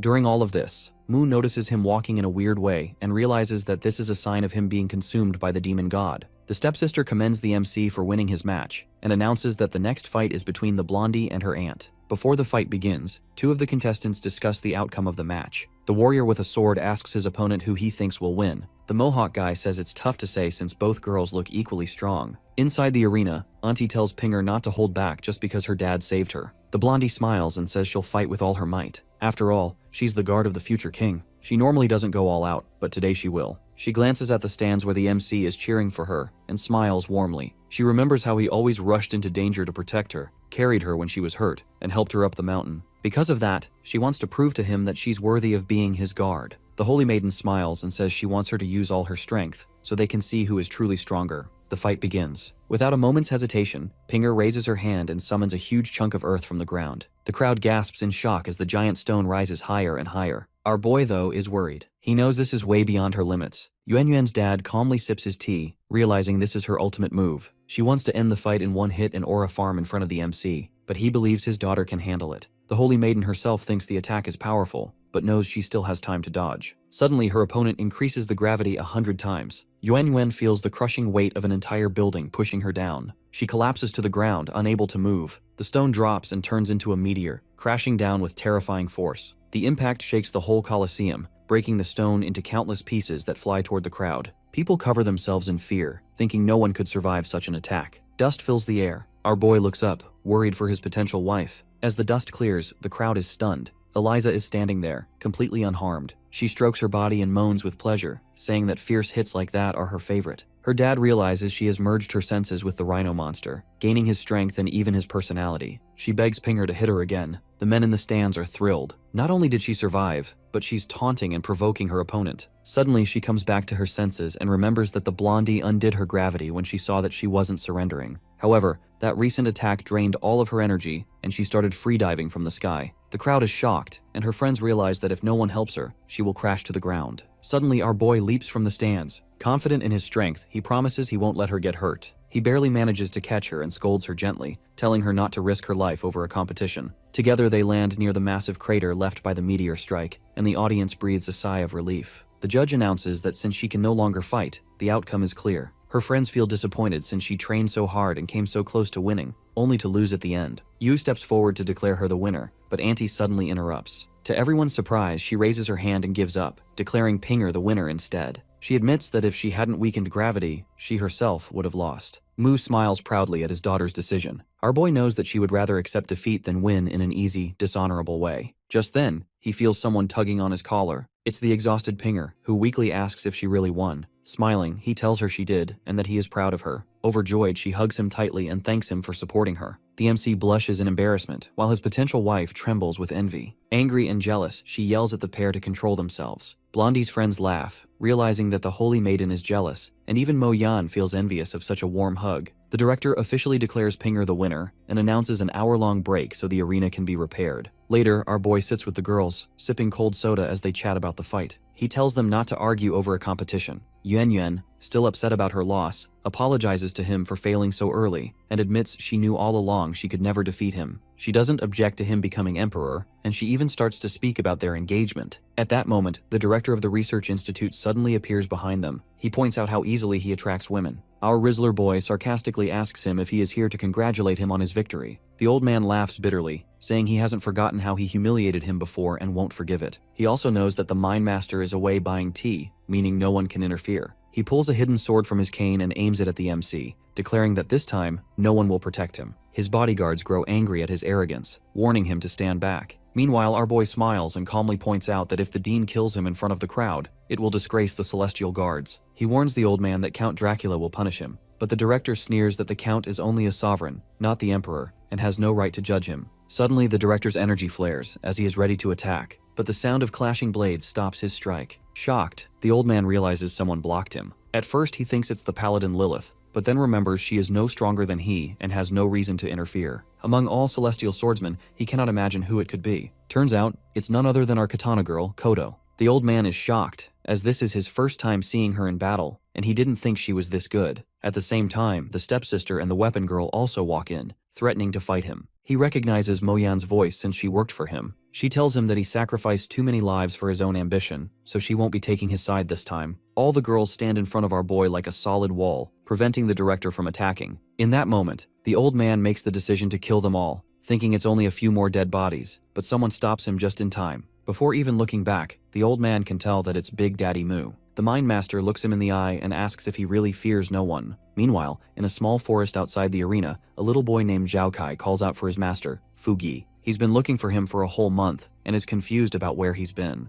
The village boy, who is now possessed by the divine predator, is resting under a tree while the kid keeps asking questions. Inside him, the predator is trying to act normal so the kid won't know his true identity. Suddenly, the kid's expression changes. He notices something is off and asks why his wildfire seal is gone. He knows the seal only disappears when Fugi is in serious danger. He explains that his powers are too strong, and his mentor had them sealed by a master blacksmith because he was worried about him losing control. The predator gets annoyed, tired of him yapping. Then, the kid suddenly freezes. For a brief moment, Fugi's real self breaks through. His true eye appears, and he screams with all his might for the kid to run away because the predator inside him is dangerous. The village boy seems to regain control for a second, but the predator quickly takes over again. Terrified, the kid realizes this isn't his mentor anymore. He asks who is in Fugi's body now. Before he can get an answer, a scream and the sound of blood fill the forest. Back at the arena, the competition is back on after the renovations. Master MU tells the director that he should watch the fights with him and not get involved with the young fighters. The old man replies coldly that he's blind anyway and can't see anything. Still, he insists he should watch. The judge announces the next match is Junshin, the Mohawk King, against Fugi, the Hellfire.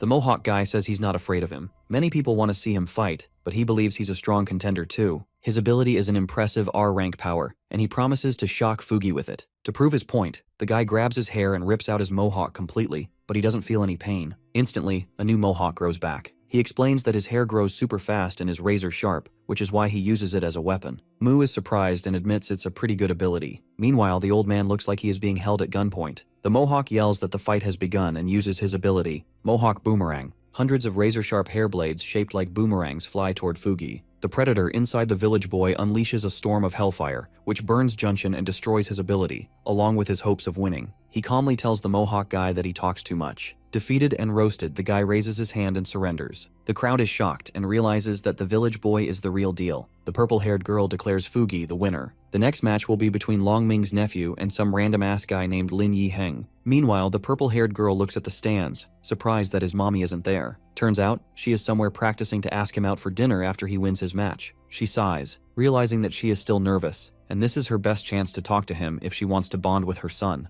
Without her knowing, he is standing nearby, silently holding a photograph. In the picture, a young Long Weiyang is on his father's shoulders while his mother smiles next to them. Looking down the corridor, he thinks to himself that he should just say hello to her. But before he can, someone suddenly slaps her on the butt, Startled, she jumps, blushing in shock and embarrassment. At first, she thinks it was her son, but it's actually someone else. The man scolds her, saying she wastes too much time worrying about her ungrateful son, who doesn't even care about her. The guy turns out to be Zhong Shun, the son of the Yunchuan Energy Corporation's founder. Mommy is furious at his attitude and snaps, asking him how he dared to touch her like that. Leaning closer, she hisses that even though his dad is her boss, she's not his toy. The guy doesn't even flinch. He calmly puffs on his cigar and says that in a few years, his dad will be dead, and if she wants to keep her job, she should be more polite. She realizes his threat is real, but she still calls him trash. Suddenly, the air turns cold and snowflakes appear. The guy is shocked by the sudden chill, but she knows what it means. Her son has arrived. Wei Yang steps into the hall, raises his hand, and unleashes his freezing hurricane ability. The guy tries to threaten him to stop, but before he can finish, a blast of icy wind lifts him off the ground and throws him straight into the arena. An explosion follows, and he lands right at the feet of the wind cutter, the guy he is about to fight next. At first, he doesn't recognize him, but then he realizes this beaten man is the son of the faction that controls all the energy in the Celestial Court. His family is powerful enough to challenge even the Emperor, yet there he is beaten like a dog. Meanwhile, Wei Yang walks calmly toward the arena entrance. His mommy calls out to him, embarrassed but also touched, saying she didn't expect him to defend her, proving he still loves his mom. He pauses, then coldly replies that it's not true. The piece of trash just happened to be in his way. Without another word, he steps into the arena. The crowd roars his name. Wei Yang is the son of an S-rank guard and the nephew of a former emperor. Many women in the stands love him for his strength and good looks. His opponent, however, feels bitter. The guy is too popular, too admired, and it annoys him. Before the fight begins, he raises his hand and complains to the judges. He points at the rich kid and accuses Wei Yang of attacking an innocent spectator, claiming this goes against a guard's duty to protect people. He demands that the man be disqualified.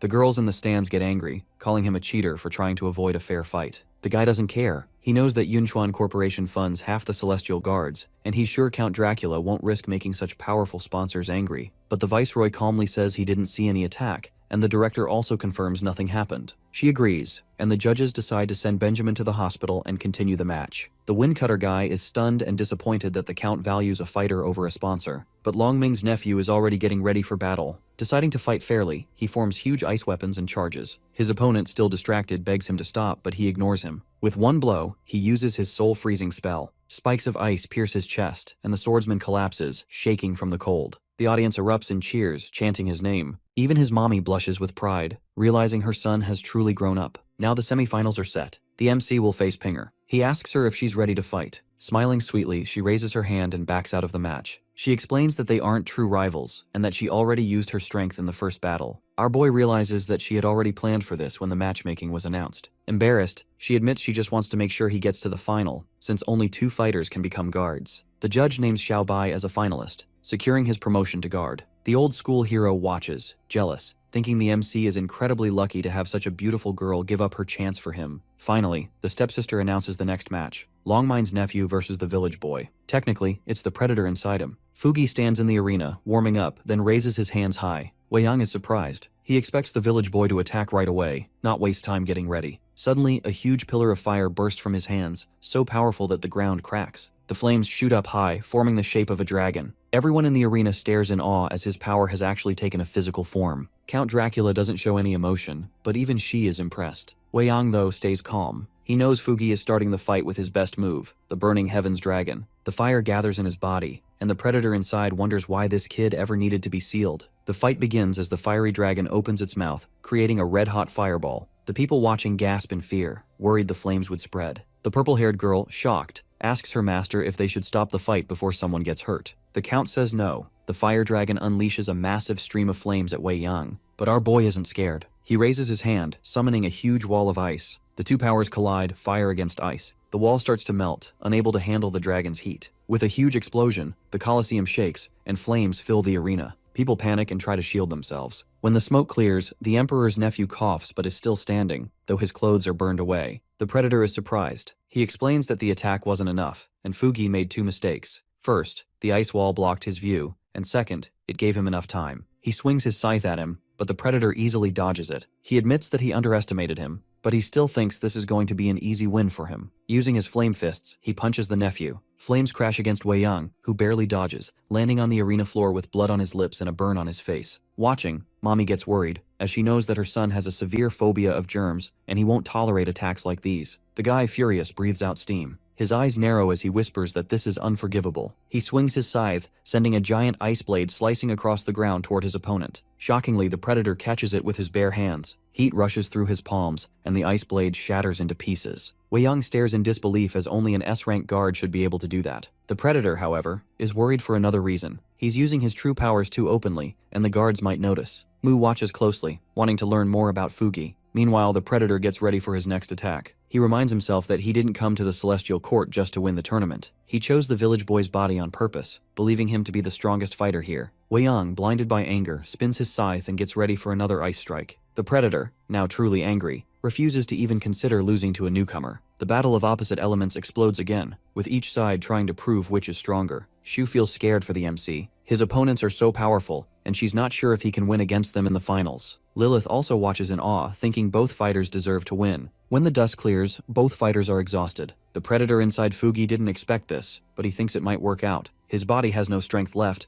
and if he gives up, no one will suspect anything. That way, he can freely proceed with his plans. After all, the powerful celestial guards had always stopped him before, but many of them are gone now. This chance to find the gift of light is too good to miss. He slowly raises his hand toward the judges. Wei Yang stares in disbelief. He says he has no strength left and gives up. Longming's nephew yells at him, demanding he show his best move, but the predator just sneers. He says that since he survived the last attack, he has no chance of winning. However, the guy knows that something is wrong since surrendering is not really his style. The predator smiles, telling him that it's foolish to fight knowing that you are going to lose. He turns and walks toward the arena exit, saying that he can't change his mind now. Wei Yang remains uneasy. Fugi's behavior now is way too suspicious compared to the first round. His thoughts are cut short when the judge announces the match is over. He has won and is officially a celestial guard. The finals are set, our Gunner boy versus Longming's nephew. The MC quietly thinks to himself why the nephew helped him back in the first round, wondering if it was due to his connection with the Emperor. Meanwhile, the predator inside Fugi leaves the mountain, no longer interested in the tournament. He has another goal. Suddenly he notices someone following him. He turns and sees a tall man with long, messy hair and torn clothes carrying a bag. The man stares coldly and says the person in front of him is not Fugi, demanding to know who he really is. The predator asks him how he knew, questioning if he is a friend of the guy. Turns out the man is Ma Fei, an 8th-ranked S-tier celestial guard and also the village boy's master. The predator is shocked, asking why he didn't expose him earlier in the arena when other guards were there, since it would have given him a better chance of killing him. Before he can think any further, the master hits him with a sudden, powerful punch. The blow sends his body flying off a cliff as the guy tells him to keep his mouth shut. The predator is stunned that a mentor would attack his own student so brutally. The guy leaps down after him with incredible speed, letting his bag fall. He slams a kick into the predator's stomach, shouting that he and Fugi trained like this all the time. The force is overwhelming, and his body crashes into the ground like a bullet, shattering rocks on impact. The master lands nearby and catches his bag before it even hits the ground. He tells the predator to get out of Fugi's body. Grabbing him by the leg, he warns that if the monster keeps hiding in his student, he will kill him. The predator is stunned and calls him crazy, but the master just laughs and says he's heard that before. Apparently, his student often said it during training. The predator gathers power into his fist, wrapping it in green energy, and hits his mentor, causing the man to suddenly disappear. His trick works successfully, but he is still badly beaten. The predator doesn't even know who hit him, but it doesn't matter. He knows he'll be trapped in this body, a prison of souls he once ate, losing strength bit by bit. For now, he decides to rush toward the gift of light before the tournament ends. Back at the arena, the final battle begins. Wei Yang tells our MC that as a celestial guard, he's closer to the throne, but he warns him not to celebrate yet. Because Longming was important to him, he wanted to help.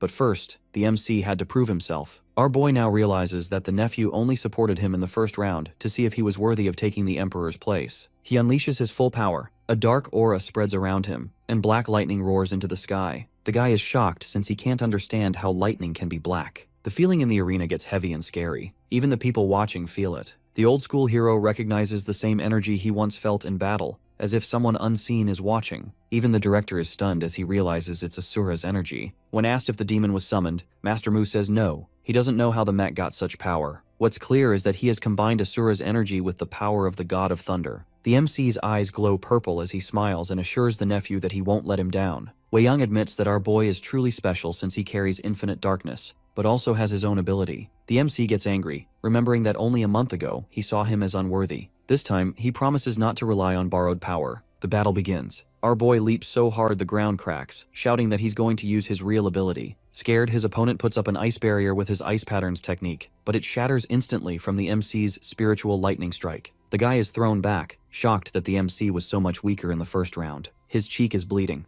proof that our boy managed to hit him. Suddenly, fear grips Wei-young. He feels like he's being pulled into darkness as countless eyes appear around him. He has no idea what's happening. From the stands, the weapons girl wonders why he suddenly stopped, and Kodo notices that both fighters are frozen. A voice echoes in the nephew's mind, telling him his senses are under control, and the fight is pointless. In front of him, a giant figure of Xiaobai appears, telling him to give up because he can't win. Wu explains that this is the power of the demon god Asura, which causes fear and controls the enemy's senses. The Count agrees, but the girl still doesn't understand why he didn't summon the demon god directly. Dracula stands up for a better look and says that Asura is no ordinary spirit. The MC isn't strong enough to control him, and if he's summoned, the demon god might even rebel. Still, fear is a passive power of the demon, and when you mix it with lightning, a small wound is all it takes to decide the fight. The Count is impressed by how easily Xiaobai got these results and realizes the kid isn't as simple as he looks. Our boy gets tired of waiting and sees no point in fighting someone who can't move. Wei-young takes back some control over his body and says that he should have just finished him off after making him lose his senses. He warns that if the MC loses, it will only be because of his kindness. The MC doesn't understand how he could lose, but suddenly ice spreads across the arena, freezing his legs and trapping him with walls of ice. He sighs, calling the nephew stubborn since he had a chance to give up. But the guy ignores him since he can't hear anything. The boy then admits Xiaobai is the first person, other than the Emperor, to resist him. Still, he has missed the point. Despite blocking 5 of his senses, he failed to consider his 6th sense, which is the ice below his feet. Wei-young raises his hand, gathering ice into the legendary ice sword Excalibur. The crowd cheers, but his mommy and Pinger are worried for both of them. The sword makes the whole Colosseum cold, but our boy just grins, thrilled that the fight just got more exciting. Breaking free from the ice with his black lightning, he forms a huge black energy sphere and throws it at him. At the same time, Wei-young charges forward with Excalibur. The sword and the sphere clash with a terrifying force. Neither side gives in, cracks spread, and finally a huge explosion shakes the arena. No one can tell who won. Then, violet energy gathers in the sky, and it seems like our boy is about to use his infinite darkness ability. Meanwhile, outside the arena, the researcher girl watches this match from the Institute of Research, eating popcorn. She thinks Xiaobai's ranking will go way up if he wins. But suddenly, a violent shake knocks her around, spilling popcorn everywhere. Annoyed, she looks up and sees dead guards and Fugi casually walking towards the room with the meteorite. The Predator walks forward, not seeing anyone else, sure he's almost there. He stops in front of a heavy door, feeling the energy fragment inside. With a single punch, he crushes the metal door like it's made of paper. The barrier falls, and at last the Predator stands before the meteorite. He is so excited, believing his dream has come true. With the gift of light, he can finally become the ultimate being. But he hears footsteps behind him. A B-rank guard rushes in, sword raised, yelling that he has no right to be here. The Predator just sneers at his courage. In an instant, he grabs the guard's face and smashes him against the wall, killing him right away. The blow is so powerful that his handprint is left on the man's crushed face. Shin watches the cameras horrified. She realizes this guy came for the meteorite. If the marshal couldn't stop him, she definitely can't. Scared for her life, she decides to hide and pretend she saw nothing. Meanwhile, back in the arena, Wei-young regains his senses, unsure if it's because time ran out or if Xiaobai let him go. Then he notices a familiar aura above, infinite darkness. Furious, he accuses the MC of breaking his word. Our boy, feeling ashamed, explains that infinite darkness is a passive power, and he can barely control it. Therefore, to make things fair, he allowed him to control his senses. Yan, however, leaves the arena. She's angry at Xiaobai's overwhelming power and knows her son no longer has a chance. Infinite darkness absorbs energy on its own, making him stronger while weakening her son. For her, the fight is already over. Suddenly, a roar shakes the city. Count Dracula and her assistant exchange worried looks. The director asks Mu where it came from. After a short pause, the man tells him that his lab might have been destroyed.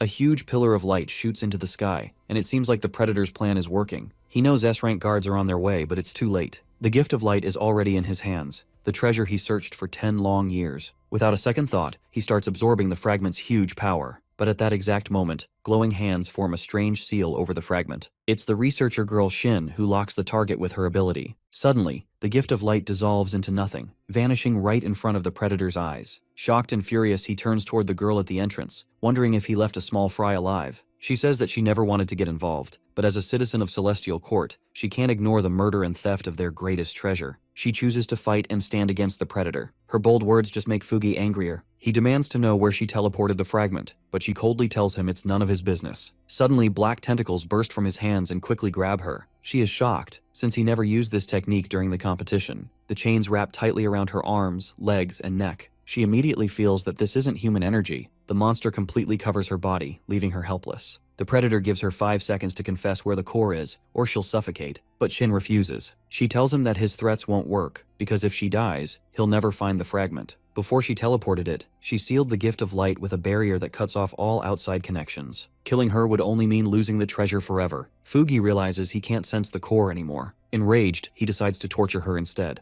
The tentacles twist tighter, painfully bending her arms and neck. Shin screams, but she doesn't give in. He demands to know the fragment's location again. She just laughs in his face, saying it's somewhere he'll never reach. Meanwhile, the katana girl races toward the research institute, worried about her friend. The director also rushes there, which makes her a bit surprised. Suddenly, she hears a strange squeaking sound. She turns and sees hundreds of bats swarming. Looks like the Dracula girl is also joining them with 2 S-rank guards, including the handsome guy and the divine baddie. Together, they all head to the institute. Minutes later, she lands at the institute's entrance. Torn corpses of guards are everywhere, but Shin's body is nowhere to be found. Then she hears the voice of the director. He's shaking, mumbling crazy things about the gift of light, as if he's lost his mind. Kodo ignores him and notices someone else in the room. Lying in a pool of blood is Fugi, unconscious and badly hurt. She examines his injury and realizes it looks self-inflicted, but she doesn't know why. She lifts him slightly and tells him to give her a sign if he's still alive. She slaps him hard and he coughs, proving he's breathing. She asks where Shin is. At that moment, the director storms in, furious, with a sword in his hand. He demands to know where the core is. In his madness, he swings at Fugi, but the katana girl blocks the strike. She warns him that there's a time for everything. She'll finish questioning the guy first, then they can talk about the treasure. The old man is fuming, furious that she would dare to block him again. To him, the core is worth far more than Shin's life. But before the fight gets worse, Count Dracula enters and says there's no need for conflict. With the surveillance cameras destroyed, Fugi is the only witness. If he dies, they'll never learn the truth. Dracula looks at the beaten village boy and says she knows someone who can heal him. Later, the group reaches the top of a snow-covered mountain. The kid slowly opens his eyes through the haze of pain to find the Mind Master Mu standing in front of him. He suddenly sits up, demanding to know why he's here. The master tells him he's a worthy student of Master Fei. With wounds this bad, a normal person would be dead, but he survived, which proves he's used to fighting for his life. Fugi tries to get out of bed, knowing he has no time to rest because the predator sealed his teacher. But a jolt of pain shoots through his body, and he collapses, blaming himself for not beating the monster. Mu watches him, seeing how much he acts like his teacher. Then a hand reaches out to the kid. It's Dracula. She tells him not to worry since his master is strong and won't die so easily. Fugi looks up in shock. The Count asks him to share everything he knows and promises to handle the rest. Meanwhile, outside the city, Shin meets someone in a forest clearing. She urges them to leave quickly before the guards show up. A sweet, smooth voice answers, mocking that their plan failed. The voice belongs to the god-class predator Yin Yu, who asks the predator why he chose to switch bodies from that village boy to this girl. The Netherlord replies that this girl is the only one who knows where the gift of light is, so he couldn't leave her body. He orders Yin Yu to leave right away, as they don't have much time. Rustling comes from the bushes. A hairy hand appears, belonging to another god-level predator, the six-eyed ape named Azang. He yells at them, calling them sneaky for leaving him behind since he could have gotten lost. Back in Mu's house, they discuss what happened at the Institute. Fugi explains to Count Dracula about the god-level predator who can possess other bodies. The Count admits she hasn't seen one in a long time, but she can't leave the city now since she's in charge. So she gives the mission to rescue Shin to the divine baddie Lilith and the handsome blonde guy. He orders them to bring the girl back safely and kill the predator. The paladin girl promises to complete the mission at her life. Suddenly, the MC bursts through the door. He firmly says he's joining the mission too. He mentions that she is his bodyguard, so it's his job to save her. Kodo adds that Shin is also her friend and she won't abandon her. Mu frowns at his decision,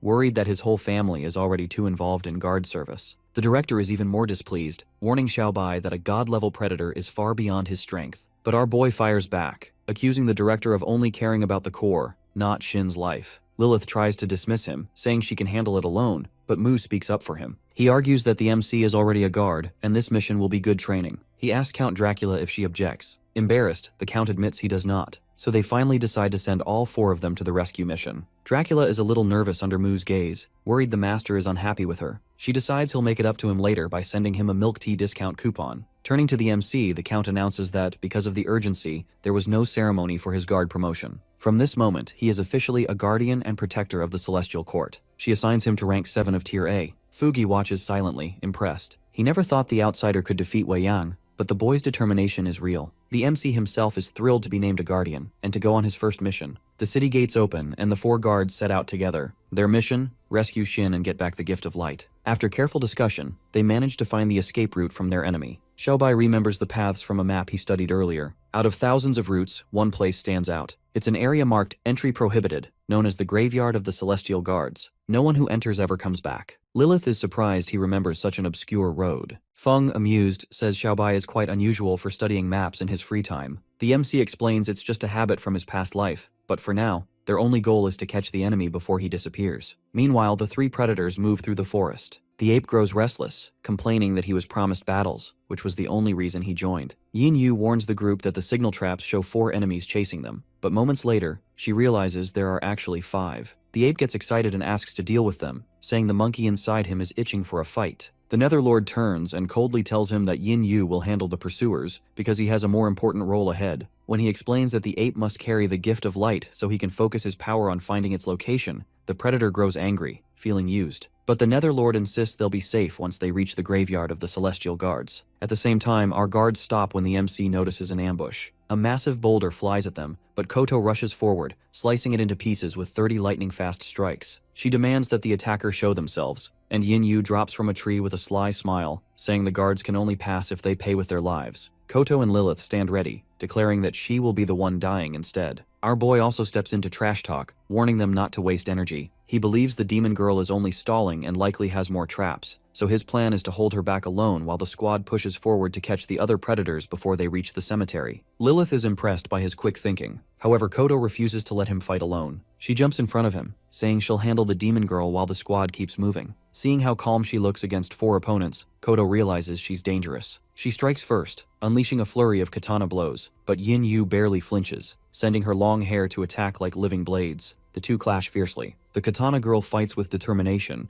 but it's uncertain how long she can last. The squad seizes the chance to bypass her, but the succubus refuses to let them escape. Her hair digs into the ground, exploding upward like spears to block the way. Xiaobai warns everyone to stay alert against her ranged attack. Suddenly, Lilith's sword glows with divine light and she charges, shouting she'll clear the path. Her strike shreds Yin Yu's hair apart, shocking the succubus. In that moment, the guards leap past her, breaking through. The MC promises Koto that he'll survive, rescue Shin, and bring both of them home. The demon girl fumes, angry that her hair was destroyed but even more enraged that 3 guards slipped past her. She points at Koto, vowing that if she loses the Netherlord's love because of this failure, it will all be her fault. The ground suddenly shakes, and faint green footprints flash across the surface. Someone rushes past with incredible speed, leaving the katana girl stunned, but she can't even tell who it is. She guesses it might be the director and wonders if the old man has been following them all along. The demon girl, meanwhile, remembers too late that there was a 5th pursuer. Fear creeps in. If the plan fails because of her, the Netherlord will never enjoy her company again. Koto throws down her katana sheath and grips her sword tightly. She tells the demon girl that even though she is a god-level predator, all she has are freaky thoughts. The demon girl looks sad and says that she doesn't understand. While the Netherlord lived at the Starling Court, he only thought about the gift of light. For a whole month he ignored her, and it broke her heart.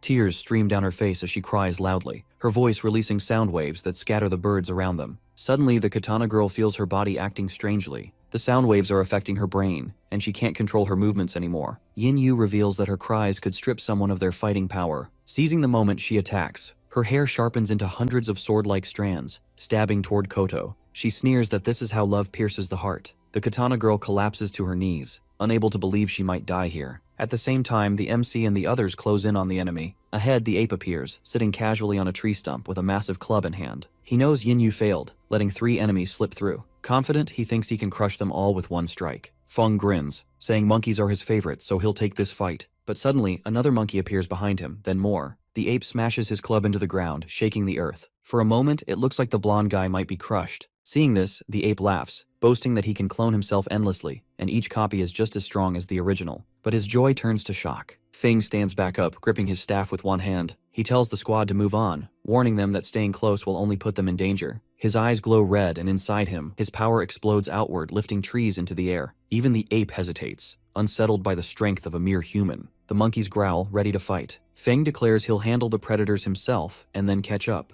Xiaobai watches in disbelief as the blonde guy looks like a completely different man. Lilith calmly explains that 7 different personalities live inside him. The monkeys taunt him, saying his breath stinks and he should close his mouth. At that moment, the guy rises into the air, floating as if gravity no longer applies. He hovers before the ape, who mocks him, claiming he isn't scary. In response, the blonde guy slaps the predator hard across the face. The ape is outraged. Not even the demon lord has ever struck him like that, yet this human dares. But Feng doesn't stop. Blow after blow rains down, too fast to dodge. The ape reels under the strikes, helpless. Another clone sneaks up from behind, swinging its club at the guard, but the attack hits nothing. It seems like the blonde guy vanished, but he's simply moving too fast for the predators to see. He stands on the monkey's own club, showing the gap in their strength. The ape is stunned by the guard's speed, but he tells him that the celestial court has at least 6 others just as strong, some even faster than him. With a powerful kick, he sends the monkey crashing to the ground, forcing him to drop his weapon. Feng, filled with wrath, declares that one blow is enough to tame him like a mere animal. Dawn breaks over the forest. The real ape predator runs desperately toward the graveyard of the Celestial Guard. He feels the pain of his fallen clones and warns the Netherlord that their pursuers are too strong. If the guards catch up, he can't stop them alone. He begs his master to hurry with the ritual and locate the core so they can finish off Shin, but the master ignores him,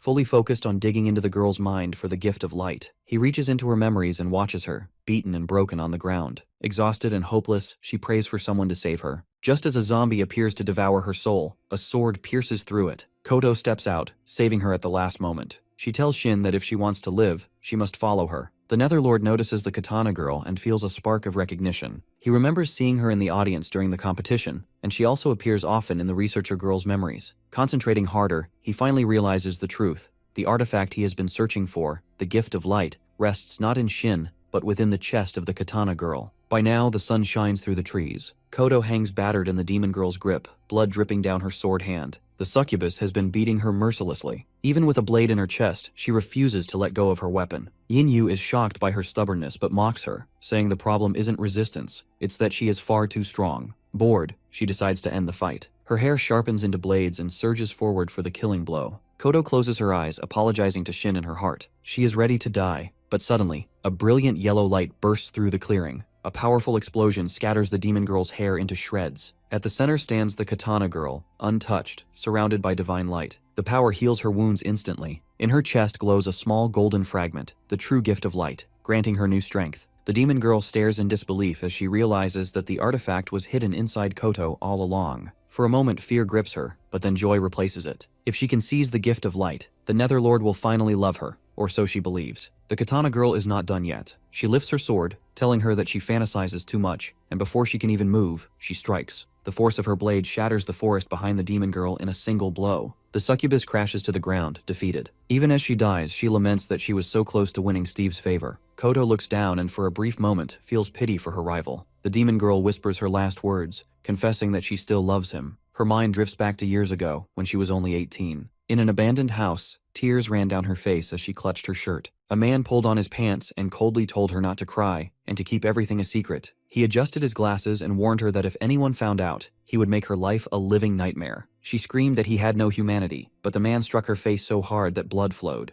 With rage in his eyes, he told her that if he hadn't sheltered her, both she and her mother would have been eaten by predators. He reminded her that he had spent a lot of money to support her, so she must repay him with her body. Outside, thunder rumbled and rain poured, but the poor girl stood on the roof of a tall building. She felt nothing anymore, not even the cold rain. Tired of the torment, she wanted to end it. A voice inside her told her to take just one step into the abyss, and it would all be over. She rose on her tiptoes, spread her arms wide, and prepared to say goodbye to the cruel world. She thought that if there was an afterlife, maybe she would finally find kindness there. But before she jumped, someone spoke behind her. It was the Netherlord. He told her death was not the answer. Only power could change her life. She trembled when she saw him, but she had nothing left to lose. The god-level predator told her to become his subordinate, promising her powers unknown to mortals if she chose his side. Then, he bit her neck and passed some of his power into her. Later, back in the same house where she once suffered, the man who abused her sat trembling with fear. She looked at him with cold contempt and asked if he didn't want repayment. Well, now was his chance. The man panicked and begged her not to take his words seriously. He clung to her leg, pleading for his life, offering to bring her other young victims instead. But she no longer desired human flesh. For the first time, she unleashed her new power, shaping her hair into blades. With one strike, she cut him down. His scream echoed, blood splattered on the walls, and he died almost instantly. The demon girl felt no guilt, just disgust that he offered another to sacrifice another human life just for his own pathetic survival. Meanwhile, after finishing her fight, the katana girl turns to follow her friends. But suddenly, Yin-Yu's hair wraps around her legs, stopping her. She is shocked to notice that the demon girl is still alive after such a powerful blow. The succubus sits there, confused, saying she feels strange, as if her memories are erased. She even asks Koto for help.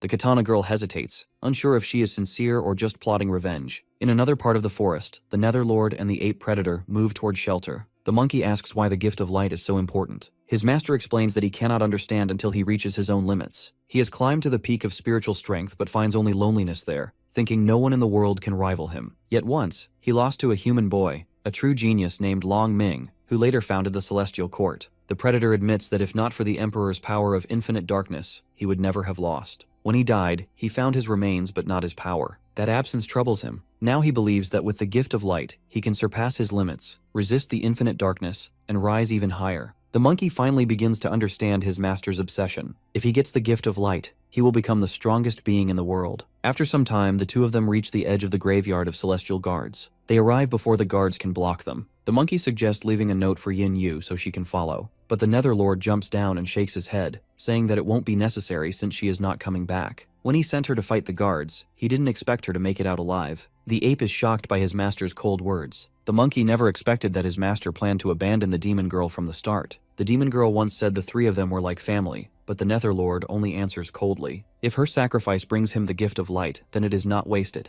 Besides, family is just a human word, and predators have no need for such things. With that, he ends the conversation and orders the monkey to follow. Once they step deeper into the forest, their pursuers will lose track of them. But suddenly, a massive arc of light shoots down from the sky. The predators quickly realize they will not escape without a fight. The monkey ducks just in time, and the attack only grazes his head. A line of light slashes the ground in front of them, cutting down trees and leaving behind a huge trench. The monkey feels lucky, as one step slower and he would have lost his head. The Netherlord, however, is impressed. Such force, splitting the earth with a single sword strike, is rare. No wonder his demon girlfriend could not stop their pursuers. Looking up, they see Lilith. From above, she declares that anyone who passes through this world will die with no pardon. The Netherlord calls her arrogant for threatening him, claiming he is far stronger than any S-rank guard. Then he leaps over the trench, ordering the monkey to follow. Lilith, angered by his boldness, speeds down like lightning with her sword. The ape panics. She is so fast that he cannot even follow her movements. Her blade strikes, but the Netherlord blocks it with an impenetrable shield. Calmly, he tells her that even if the owner of the body is her friend, she still can't beat him. He has already fought a guard before and designed this shield from that battle's strength. He is sure she cannot break it. But Lilith confidently answers that in the Celestial Court, none can match her in sheer destructive power. Her sword presses harder, and cracks are spreading across the shield. The Netherlord's eyes widen as he realizes the barrier will not hold. The sword sinks deeper, and the cracks grow wider. He never expected such strength. At the last moment, he tries to retreat. The shield shatters, and Lilith's sword nicks Shin's cheek, leaving a small cut. Most of her power drives into the ground instead. He dodges just in time, suffering only a scratch, though he knows it is luck. She is indeed skilled with the blade. However, the Predator is confused as to why she didn't use this opportunity to cut off his head. She changed her trajectory, perhaps because she too needs information about the gift of light. Lilith pulls her sword from the ground, saying she missed because she has not practiced in a long time. He immediately knows she is lying. As the blade comes free, the earth itself begins to quake. The small crack widens into a massive abyss. Even the Netherlord is shocked by her power. She smiles and points out that he cannot fight at full strength while inside another's body. If he wants to survive her next strike, he must return to his true form. She mocks him, saying that despite being a god-level predator, all he is good for is stealing other people's bodies. The Netherlord only grins and refuses to take the bait. He tells her that while he remains in this body, she will not dare kill him because the girl he is possessing matters too much to them. Her childish tricks will not work on him. The monkey, however, loses his temper. He shouts that there will be no mercy for the divine baddie since she ruined his hair with her attack. The Netherlord feels embarrassed by his ally's stupidity. The monkey does not realize he is far weaker than the paladin, yet he still wants to fight since it's a 2v1.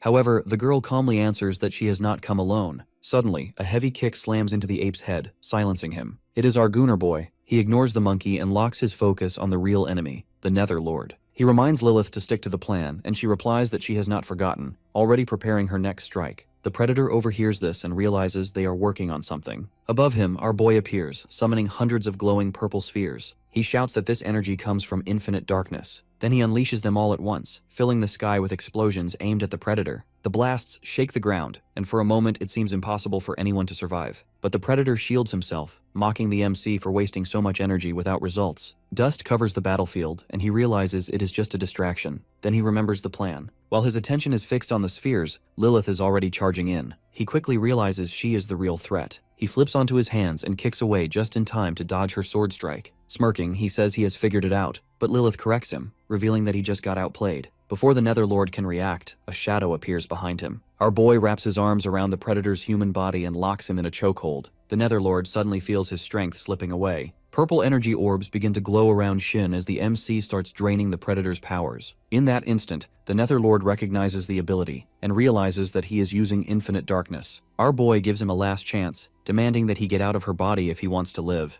The air twists into a whirlwind, the aura growing more terrifying every second. Shin's body becomes engulfed in a massive purple sphere. The monkey freezes in shock. The infinite darkness, which the Netherlord feared most, is inside this young man. Lilith also worries, wondering if the MC can really control such overwhelming power. Finally, the smoke clears, and our boy steps out carrying an unconscious but unharmed Shin in his arms. The divine baddie smiles, realizing that the MC actually did it. He gently places her by a tree stump and wraps her in a shield stolen from the Netherlord's power. Even though Shin cannot hear, he tells her to rest while the battle continues. Suddenly, laughter echoes through the smoke, and it turns out that the Predator is still alive. He emerges in his true form, stronger than before, and announces that fate has blessed him. Not only did he learn the gift of light's location, but now he also has a chance to seize infinite darkness. Raising his arms to the sky, he declares himself the chosen one. The MC replies that he is celebrating too soon. Half of his power has already been drained, so it's not possible for him to fight him. However, the Netherlord only grins. He never loses to the same trick twice. No matter how much is stolen, he will win. Turning to the monkey, he orders him to reveal his true form. The monkey obeys, smiling as he declares that his master, Lord Bath, is none other than the Lord of the Underworld. Here, in the graveyard of the guards, countless souls are enslaved, feeding the Netherlord's strength. That is why in this place he is invincible. Lilith frowns, realizing that they have underestimated him. However, the MC stands firm. If that is how it is, then the only thing they can do is to beat his ass. Meanwhile, deep inside the graveyard, Faye calmly walks through the forest with his bag slung over his shoulder. As he brushes a tree, it shatters like a twig under the crushing weight of his aura. Ahead of him stands a giant boulder, but his presence alone splits it apart, leaving a massive hole as he continues toward the exit. Faye steps out, and the obstacle behind him shatters into pieces. He doesn't react as it's nothing new to him. What worries him more is the strange place he has ended up in. He walks all night but finds no way out. Suddenly, he sees hundreds of souls flying in one direction. Surprised, he thinks aloud that he has already dealt with them before. Maybe his lessons worked, and now these spirits are helping him escape. But in truth, these spirits are rushing towards the Netherlord.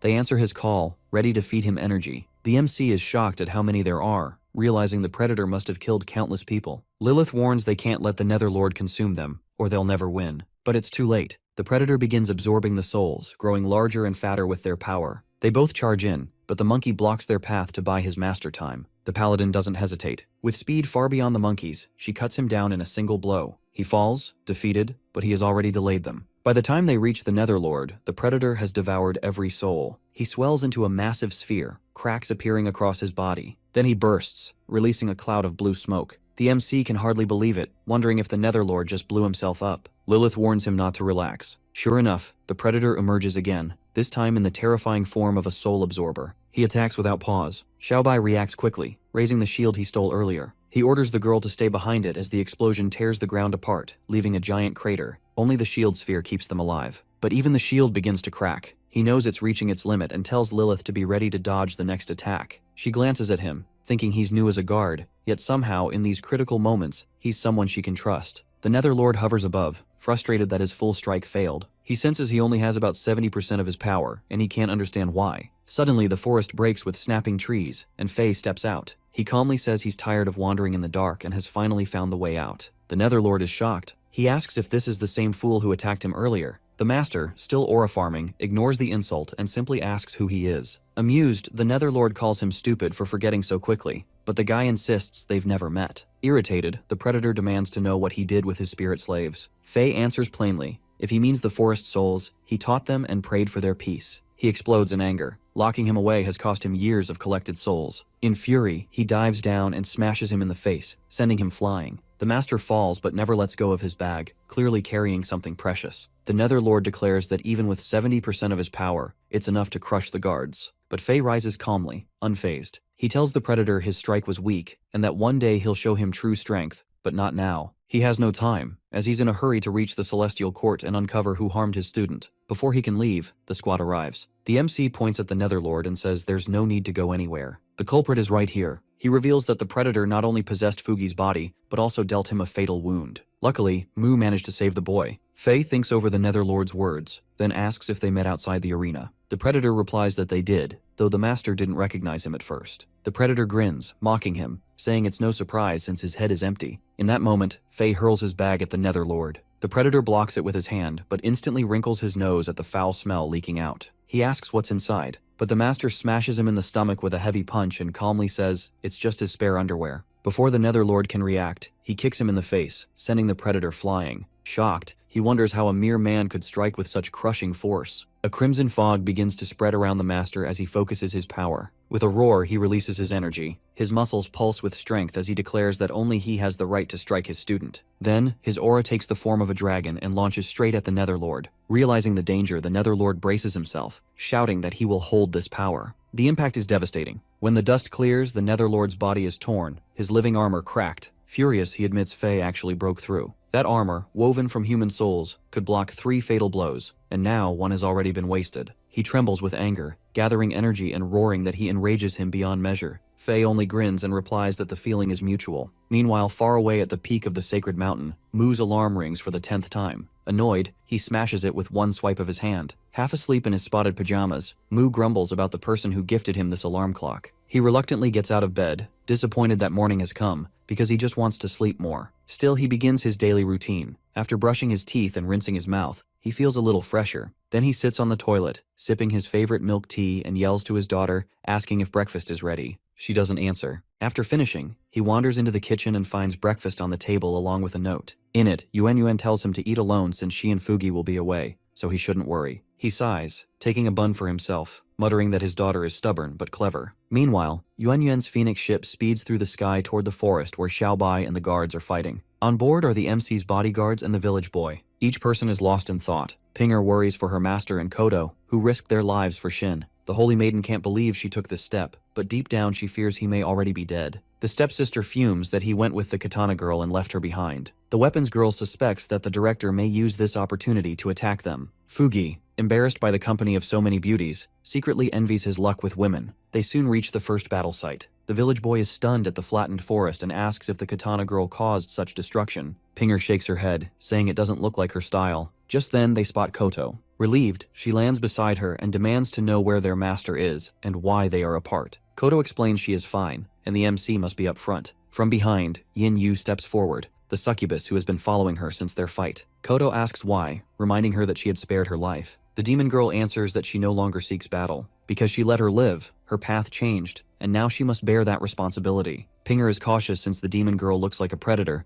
but her aura feels completely different. The katana girl confirms it, telling her that she is indeed a predator, but after losing, she did not die. Instead, she chose to follow. The secret lies in the stone inside her chest. Because of it, the succubus lost her memory. Yuan descends from the phoenix and interrupts the conversation, explaining that the stone carries the power of purification. She recalls hearing her father talk about this power, known as the gift of light. Koto is shocked to learn that the artifact is inside her, but Yuan explains that Shin, in despair, hid it within her friend. Purification removes negative effects but can also erase memory. That's why Yin Yu has lost her bloodthirsty predator nature. Since she was once human, she is no longer a true predator at all. The maiden then gently invites the confused girl to join them. Meanwhile, atop the sacred mountain, Mu wakes up from his morning drowsiness and steps outside, wishing he could finally retire in peace, though life still refuses him rest. At the graveyard border, the battle rages on. Faye attacks furiously. His strikes are so fast that only crimson sparks flash in the air when the Netherlord blocks them. Lilith launches divine attacks, but nothing works. Watching from the clearing, the MC grows uneasy, since earlier the Netherlord struggled against the Dragon Master, but now he has no problem defending against him and the divine baddie at once. Something is clearly wrong. The Netherlord suddenly gathers soul energy and unleashes a cursed explosion, knocking both of them back. Faye barely keeps his balance, and Lilith admits this is the first time she's seen anything like it. The Predator mocks them, asking if they wonder why his strength is growing. He claims it's natural because he's a predator, and humans can never compare. But the MC realizes the truth. The Netherlord has absorbed countless souls, and the longer the battle goes, the more their energy fuses into him, making him stronger. When our boy says this aloud, the Netherlord is surprised he figured it out, and asks how he figured it out since the power of evil spirits is extremely rare. Our boy smirks, telling him that he also has the power to control demons. Suddenly, 2 copies of him appear behind the Predator, but he wipes them out with a wave of energy. He then fires a deadly beam of souls straight through the MC's stomach, burning him from the inside. Faye and Lilith are horrified, thinking he is dead. The Netherlord pulls him closer, saying he'll absorb his soul, but then our boy lifts his head and asks why he thinks this is the real him. The dying figure vanishes, and it turns out that it was only a clone. The real Xiaobai appears behind the Netherlord and uses his grab ability. Everything dissolves, and he finds himself trapped in a dark abyss, filled with countless staring eyes. Immobilized with fear, he thrashes helplessly. The other guards see the abyss too. Faye thinks it's an illusion, but Lilith explains these are the eyes of Asura, said to paralyze enemies with terror. She never imagined the MC had such power. Our boy admits he never wanted to use it, but the Netherlord left him no choice. If not killed, he would bring disaster. Gathering his demonic energy, our boy unleashes his true form. His clothes shred apart as a purple aura rises, forming 6 massive arms of Asura behind him. The killing intent radiating from him is stronger than that of any predator. Exhaustion flickers in his eyes, but he commands the Netherlord to leave the dungeon of fear. One colossal Asura hand smashes the Netherlord's face, slamming him into the ground and ejecting him from the abyss. The impact is brutal, breaking through another layer of his spiritual armor. The monster knows he can only die now, furious that a mere human pushed him this far. He roars that he will kill him, but before he can act, the MC's fist smashes into him, breaking his defense. He yells that this is not the end and tells the Netherlord to worry about himself. A storm of punches rains down on the predator. He tries to block, but Asura's strength overwhelms him. With every blow, streams of trapped souls escape his body. Lilith gasps as she sees the souls of fallen warriors fleeing the Netherlord. They fear Asura more than they ever feared the Netherlord. Beaten and bleeding, the Netherlord staggers to his feet, but his wounds vanish instantly. The MC realizes he has destroyed the last of the Netherlord's spiritual shields. He shouts that now is the moment to strike. Faye gathers all his strength without hesitation and unleashes Tiger Cannon. A massive energy tiger charges at the Netherlord. Lilith joins in, declaring that he will pay for everything. Her blade cuts deep into him, while Faye's attack slams through. Together, the guards strike with full force, leaving him no chance. He breathes out and declares the battle finished. He avenges his student, saying he chose the wrong enemy. When the dust clears, the Netherlord's body is torn apart, an arm and leg severed, his torso split in half. Blood drips onto the ground, yet he refuses to collapse. Driven by the gifts of light and darkness within reach, he clings to life. But deep down, he knows he has lost. Finally, he crashes into the crater, vowing not to retreat, then goes still. The MC, drenched in sweat, can't believe they actually won. His Asura arms flicker and fade as exhaustion overtakes him. He closes his eyes, and when the power dissolves completely, he faints, falling through the air. Lilith rushes forward and catches him, blushing as his face ends up close to hers. Flustered, she looks away, secretly noticing how handsome he is. Faye interrupts the moment, teasing her about blushing. Lilith quickly denies it, pretending nothing happened, but he isn't fooled. He knows she can't lie. Our boy regains consciousness on the ground, realizing he must have blacked out from using too much energy. Just as relief starts to sink in, a dreadful thought hits him. Infinite darkness has not been activated. That means the Netherlord isn't dead. Panicked, the MC shouts for the guards to finish him quickly, but they are too late. The Netherlord's eyes snap open, and he fires a final beam straight at him. The energy blasts into his mouth and burns deep inside him. Horrified, Lilith realizes this is worse than they thought. With his last breath, the Netherlord laughs and seizes control of the MC's body. Infinite darkness, Asura, and all of his powers now belong to him. His eyes shift, turning into the Netherlord's yellow pupils. The worst has happened. The Predator has taken over the MC's body. Lilith raises her sword, filling it with divine power. She warns the Netherlord to leave Xiaobai's body or face her strike again. But he only grins. This is the best body he has ever had, and he no longer fears her blade. Lilith feels frustrated, knowing she cannot fight both infinite darkness and Asura at once. Just then, Faye steps forward. He tells Lilith to calm down. He has more experience with things like this, and he'll handle it. The paladin looks at him in disbelief and asks what he plans to do. The master charges in, fist ready, and says he'll simply smash him. But Asura's hand blocks the punch with ease. The master snarls that if his left fist is blocked, then his right will land. But that too is stopped. The monster mocks him, saying fists alone are useless against Asura's strength. Suddenly, Faye changes tactics. He strikes his head directly. Smoke bursts from the spot as Asura's hands vanish, and he collapses to the ground. He admits his fists may not beat the Netherlord,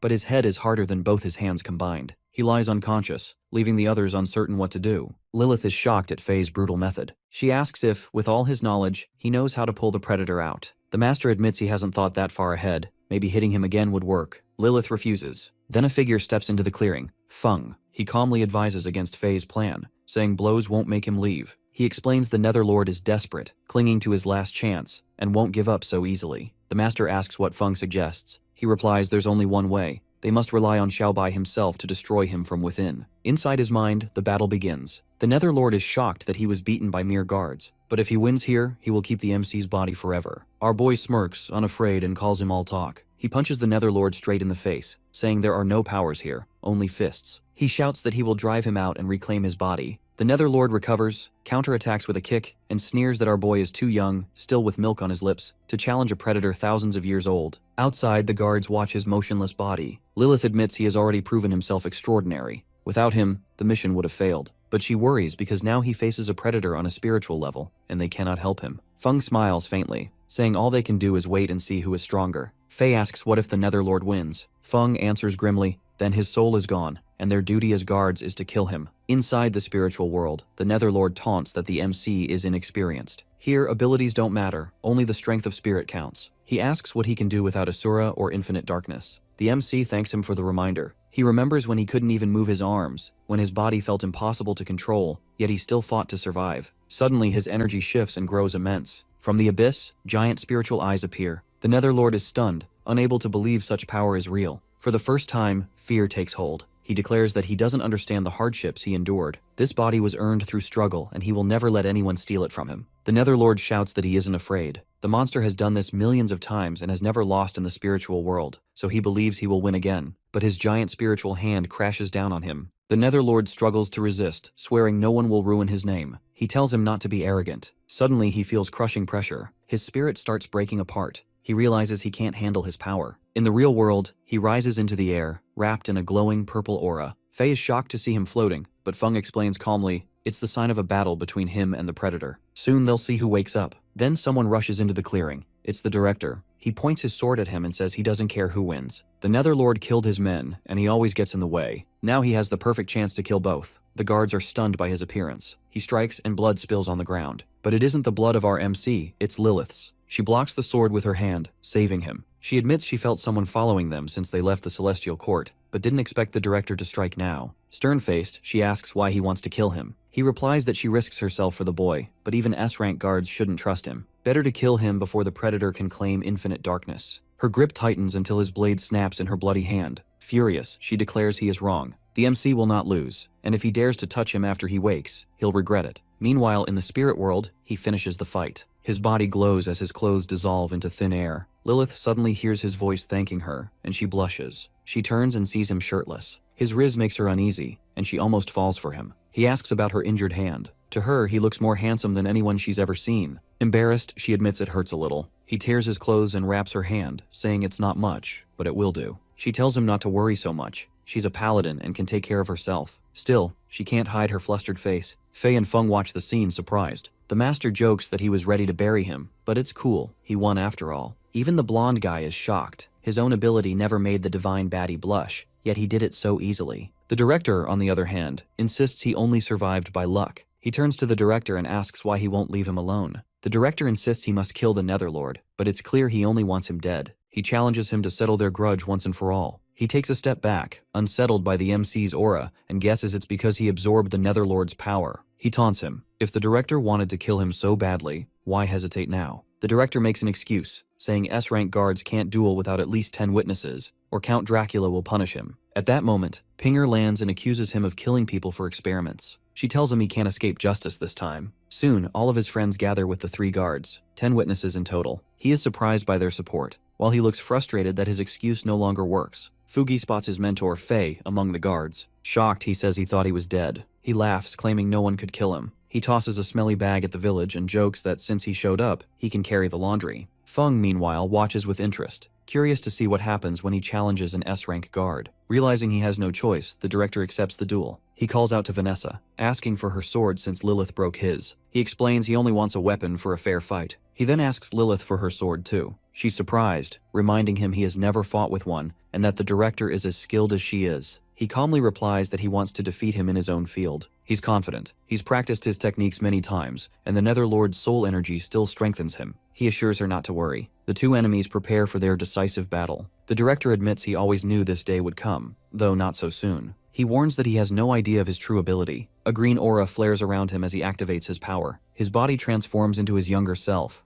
Long black hair, sharp blue eyes, the appearance of a man at his peak of 27. It's his S-rank ability, memory, restoring his youth. The team reacts differently. Fei jokes about Lee's good hair in the past, while Fugi laughs that it shows how badly old age can ruin looks. Lilith, however, grows serious. This is the first time she's seen the director use his ability, proof that he considers him a real threat. He wonders if the director's sight has also returned, but he's ready regardless. He mocks him, saying this might be all his ability can do. He snaps back that 27 was his strongest age, and now he will face that power. Suddenly, he vanishes with incredible speed. Pinger and Yuan Yuan can't follow his movements at all. He circles him like a blur and appears behind him, declaring the fight is over. But he is ready. He swiftly blocks the strike, shocking Lee. The old man can't believe he matched his speed. He explains that by absorbing the Netherlord's 1,000 souls, his power has multiplied. He can now see Lee's every move. Lilith blushes again, reassured by his confidence. She realizes he had calculated everything from the start and feels she can rely on him. While the director expects only swordplay, he begins gathering purple energy spheres. No rule forbids using every ability, and he intends to finish this fight his way. He fires spheres of energy at Lee, but the old man dodges at full speed. He leaps away and realizes he has set energy traps for himself. The director knows if his eyesight isn't fully back, he will lose this fight. He slams his sword into the ground, cracking it as stones rise into the air. Swinging his blade, he says he is too cruel for someone so young. The director hurls the stones at him, but he gathers air into his mouth and releases a powerful sound wave. Our boy says that he won't be dealing with him with gentle hands anymore. The wave smashes through the stones, reducing them to dust. Pinger watches in awe, a little flustered by his strength. Kodo, too, realizes that he has grown far stronger during this mission. Gripping his sword, he tells the director to face the truth, that even in his youth, he is no match for him. Enraged, the director insists he is an S-rank guard of the Celestial Court, and will never lose to a mere A rank. He claims he only needs one hand to end this fight. Both charge at each other, blades flashing. From the outside, it looks like he strikes the director with one blow. Yuan gasps at his incredible speed, and Lucy can't even tell who won. He kneels with his blade, blood pouring from a cut across his chest. The director stands without a scratch until a deeper wound suddenly appears on his arm. His sword hand is severed, and his pupils turn white. It's Asura's evil eye. He used it to freeze his opponent's movements and block the strike. The director falls to his knees, unable to continue. He can't believe he has lost. The team cheers at the victory, relieved that the battle seems over. Faye teases Fugi, asking why these kids are so strong while his student is so weak. Lilith rushes to him, worried by the deep wound across his chest. She blushes as she offers to heal him, but he stops her, saying it isn't finished. Struggling to stand, he accuses the director of turning his own subordinates into predators and even experimenting on himself. He reveals that agony is the reagent used to create artificial predators. He warns the director not to fake his death, since he's already seen that trick. The old man laughs bitterly, admitting he never expected to lose here. He declares that his goal is to unite humans and predators, and for that, he must kill them. He insists everything he has done is for the Celestial Court. Suddenly, an explosion erupts, like the sphere the director used to restore his youth, but far stronger. The air reeks of blood. He is shocked by the power, and Pinger recognizes it as the same dreadful pressure she felt when facing the god of thunder, only more intense. Vanessa prays for the old man to surrender, but when the sphere clears, something monstrous appears. It is no longer the director, but an artificial predator born of his own experiments. A massive creature covered in eyes, with hair like black threads burrowing into the earth, looms before them. Yuan stares in horror, unable to believe this is the director. Fugi is speechless. This monster looks even worse than a spiritual-level predator. Even Yin Yu, once a predator herself, finds it disgusting. The abomination opens its mouth and slowly speaks his name. Then, with all its eyes glaring at him, it growls that it wants him dead. From behind him, Feng's voice rings out. He says that even though he didn't plan to get involved, he can't just stand by and watch the director in his current state. Master Fei clenches his fists, fully agreeing. He mocks the director, saying that as a celestial guard, he has fallen too low. He warns that if the director doesn't back down, he won't hold back either. But the director ignores him, only calling out the hero's name over and over. This makes Fei furious. He shouts for him to stop screaming someone else's name. Our boy quickly steps forward, realizing what's happening. They explain that the director has lost all his senses, which is probably a side effect of his transformation. Even so, he keeps remembering the MC's name, which shows his deep obsession with killing him. Mo Yen arrives, confirming their theory. She says the director's experiment has failed. This is the first time she's seen him like this. Fei interrupts, saying the only solution is to kill him, and he's good at that. As they talk, the director's body becomes unstable. The large eye on his chest gives off a sinister feeling, and suddenly, a beam of light fires at the master. The director continues calling out for the MC as he narrowly dodges. He leaps forward and throws a punch, demanding respect as the director's superior. But the director just flicks his hand, sending him flying backward with terrifying force. Now the director is so massive he can be seen from far away. His eyes scan the ground like a mechanical giant, and he roars at the MC, vowing to kill them all. He unleashes laser beams and explosions everywhere, forcing everyone to dodge. Yuan is hit and falls, but just as a beam is about to hit her, her dad appears. He cuts through the director's attack and shields her. She cries out in joy. Mu reassures her, saying that she doesn't need to be afraid with him here. But while Mu protects his daughter, the other celestial guards aren't so lucky. The director's wild blasts injure many, knocking them down. His mouth spits curses, endlessly screaming for everyone to die. Big Daddy finally calls out to him, and the director freezes, all his eyes turning toward him. He scolds him harshly for his appearance and mocks his obsession. To everyone's shock, the director trembles, still afraid of him, even without reason or consciousness. The MC explains that this must be a pure survival instinct. Mu grabs a huge piece of wood, tearing it from the ground like a spear. He reminds the director that since he hurt his daughter, he can no longer hold back. Feng watches in awe, realizing this is the legendary strength of the strongest guard. Leaping into the air with the wooden spear, Mu demands that the director apologize to his daughter. The giant eye on the director's chest fires, but Mu knocks him down instead, flipping his monstrous body backward. Even Fei can't help but admire Mu's fighting style since it's only a basic strike, yet its power is overwhelming. The blonde guy finally witnesses the true power of the Rank 2 Celestial Guard.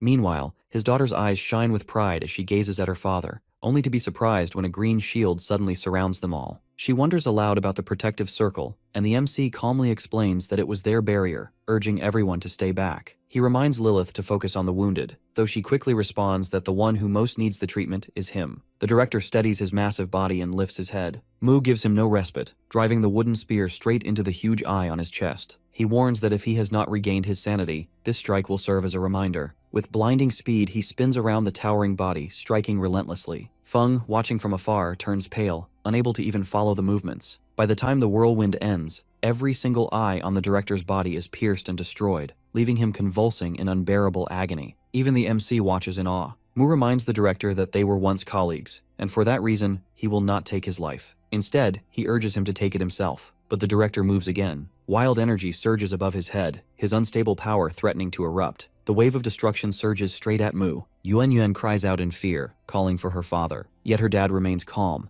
placing a single blade of grass between his lips. With a flick, he counters the deadly force. Everyone stands frozen in disbelief. A blade of grass has stopped the devastating attack, not only blocking it but piercing through the energy itself. It shoots skyward, trailing light and tears through the director's head. His monstrous body collapses lifelessly. Mu sighs, lamenting the path the director has taken. If he had not strayed, he might have become a powerful celestial guard. With the battle concluded, he turns to the team and asks why they are standing there, whether they still need something. Embarrassed, Feng and the others hastily assure him they do not. Mu accepts this with a shrug, explaining he has more pressing matters to attend to. Yuan calls after him in confusion, wondering if he truly intends to leave without even acknowledging her. He turns back with an unusually serious expression, only to complain that a shop is offering milk tea at half price that day. With such an important matter at hand, he leaves his daughter in the MC's care. Dark clouds fade as fragments of the director's energy drift down like the first snow of winter. Xiaobai catches some in his hand, noting its richness. Lilith urges him to absorb it and grow stronger, but he blows it away instead. Shocked, she asks why he would waste so much power. He explains that he has already consumed 10,000 souls from the Netherlord, and his body cannot digest anymore. Besides, the energy rightfully belongs to Mu, and it would not be proper to claim it. No one presses the matter further. More than a month later, dawn light streams into Xiaobai's home. As he wakes, he feels a weight pressing on him. Rubbing his eyes, he opens them and freezes. The demon girl is lying on top of him, her chest pressed against him. Flushing, he trembles and tells her to have some self-restraint. But she only smiles knowingly. Even with the gift of light, her predatory desires have not faded. She admits she cannot hold herself back any longer, confessing she waited outside all night for this moment. She slips through the window just to be near him. The MC's throat goes dry as turmoil fills his mind. Though she has regained part of her humanity, her habits have only grown worse. If he lets her continue, the seal within him will activate, and he will lose control. She makes her move first. Her hands slide over the place where his wound had healed during the past month, the scar only adding to his rugged, mature charm. Forcing himself to act, he suddenly sits up, angry and determined not to let things go further. He warns her she's playing with fire and that she needs to be more careful. Before the tension can grow, the window swings open with a gust of wind. Kodo enters the room and drives her sword down in warning. She accuses the demon girl of sneaking into Xiaobai's room the moment she let her guard down. She threatens to cut her down again if necessary. Startled, the demon girl immediately retreats and explains she only came to call him, not to seduce him. Relieved, the MC feels as though he has just been rescued. Turning to him, she reminds him of the day's importance. The MC straightens his back, acknowledging that today is the ceremony where Dracula promotes him to S rank. The demon girl, the last to learn of this, reacts with surprise. She guesses it must be related to his part in exposing the director, but he explains it isn't so simple. He admits he and Kodo played a role in that matter, but his only goal was survival. The one who truly defeated the director was Mr. Mu. For that reason, he feels his promotion to S rank is more than he deserves. Later, at the Celestial Court, Dracula's grand mansion towers before them. A monk arrives early, admiring the castle's scale, but is stopped by guards who explain an important conference is about to begin. Xiaobai arrives just in time to overhear. Recognizing the monk's unusual aura, he invites him to enter together. The The monk accepts politely, introducing himself as Master Ku Wu, a retired 4th rank S-tier celestial guard. The guards realize with shock that this is the legendary Grandmaster Ku Wu, who has remained absent from public affairs for years. Walking into the hallway side by side, the two of them talk briefly. The Grandmaster dismisses the grandeur of Dracula's home, saying a house is only meant for living in. Then, as if in passing, he asks about Koto. Surprised, Xiaobai confirms she is doing well. The old man reveals that he and the katana girl are old friends. Before they can continue, a woman's voice rings out. It is Yibai Yumo, the leader of the MT, Shu Sword Sect and an S-rank celestial guard, also widely known as the Sword Princess. Perched on her sacred sword, she mocks our boy, listing his achievements and questioning whether he truly deserves the fame. She suddenly challenges him and orders him to reveal his abilities in front of her. Without waiting for his reply, she summons a storm of flying swords, attacking without mercy. The MC braces himself, shocked by her seriousness. But Master Ku Wu strikes a bell, scattering her weapons effortlessly. He assures him that there is no need to worry, since he will protect him. Even our Gunner boy is shocked at how calmly the old man deflected that attack. The girl asks him not to interfere, but he mentions that the boy is getting promoted today, so they should maintain peace. The girl is unconvinced and prepares to strike again, but is intercepted by Lilith, who arrives at the gate with her sword drawn. She warns her not to lay a hand on the MC. The two women glare at each other with their swords out. Yumo walks a bit closer and says that she was just messing around with him. She asks what type of relationship he has with the MC, questioning if she actually likes her. Lilith gets a bit flustered and dismisses it. Before both girls can clash, something suddenly holds them in place. The Grandmaster quietly watches this and realizes why even Dracula respects the MC. To calm them both down, our boy uses the demon god's power and holds them in place using his giant arms. The girls continue to argue despite being trapped in the hands. The MC asks the Grandmaster if the girls have some past beef between them. He explains that they are not from Star City, but from countries that are hostile to each other. This is a surprise for our boy since he thought Star City was the only country left. The Master further reveals that the population of those countries is decreasing steadily, though some of them have managed to survive by depending on the capital for weapons and supplies. The strongest fighter from the country needed to be a guard in order to receive the support,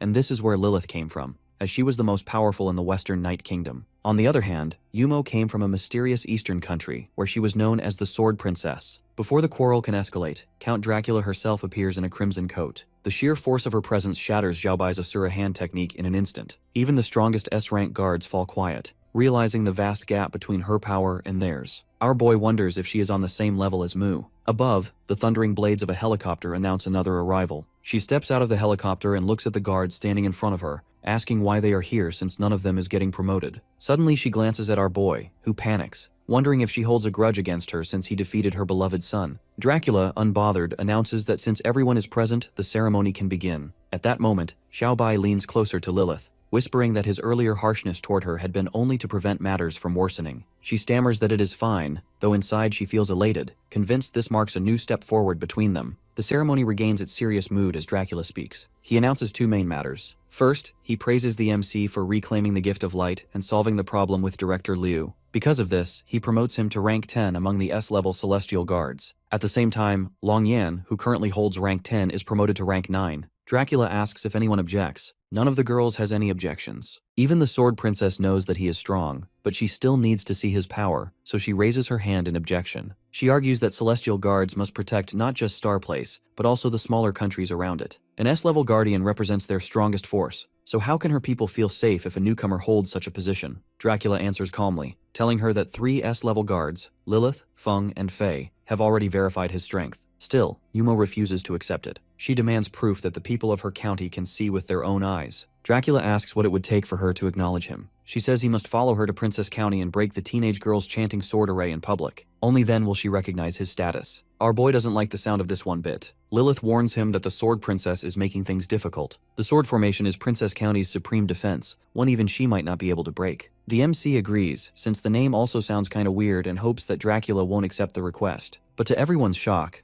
Dracula does the opposite. He declares that if doubts have been raised, then Xiaobai must indeed go and break the formation to prove his strength. The divine baddie thinks that he is surely walking into the tiger's den. Yumo, however, smiles with hunger in her eyes, already plotting to devour him when he arrives. Dracula waves the matter aside and moves to the second issue, the true reason for the gathering. He leads everyone into the main hall. The MC realizes that his promotion wasn't the main reason and wonders what it could be. Inside, they find a corpse. The sword girl quickly recognizes him as Lei Jun, an A-rank celestial guard known as Blast Spark. Judging by his wounds, he was killed by a single perfect strike. Dracula urges her to touch the wound. She does so and instantly feels a chilling force enter her consciousness. Her face pales in fear as she realizes it's the killing ruler. Dracula confirms it. He thought the man long dead, but clearly he has returned. Xiaobai doesn't know who this killing ruler is, but seeing Yumo so shaken proves that things are serious. She explains that the killing ruler is not one man, but 5. Each is extremely dangerous and hunted across the lands. The one who killed Lei Jun is the strongest among them. Once he was even part of the Celestial Guards, but he betrayed them, killing his comrades. This revelation leaves everyone uneasy.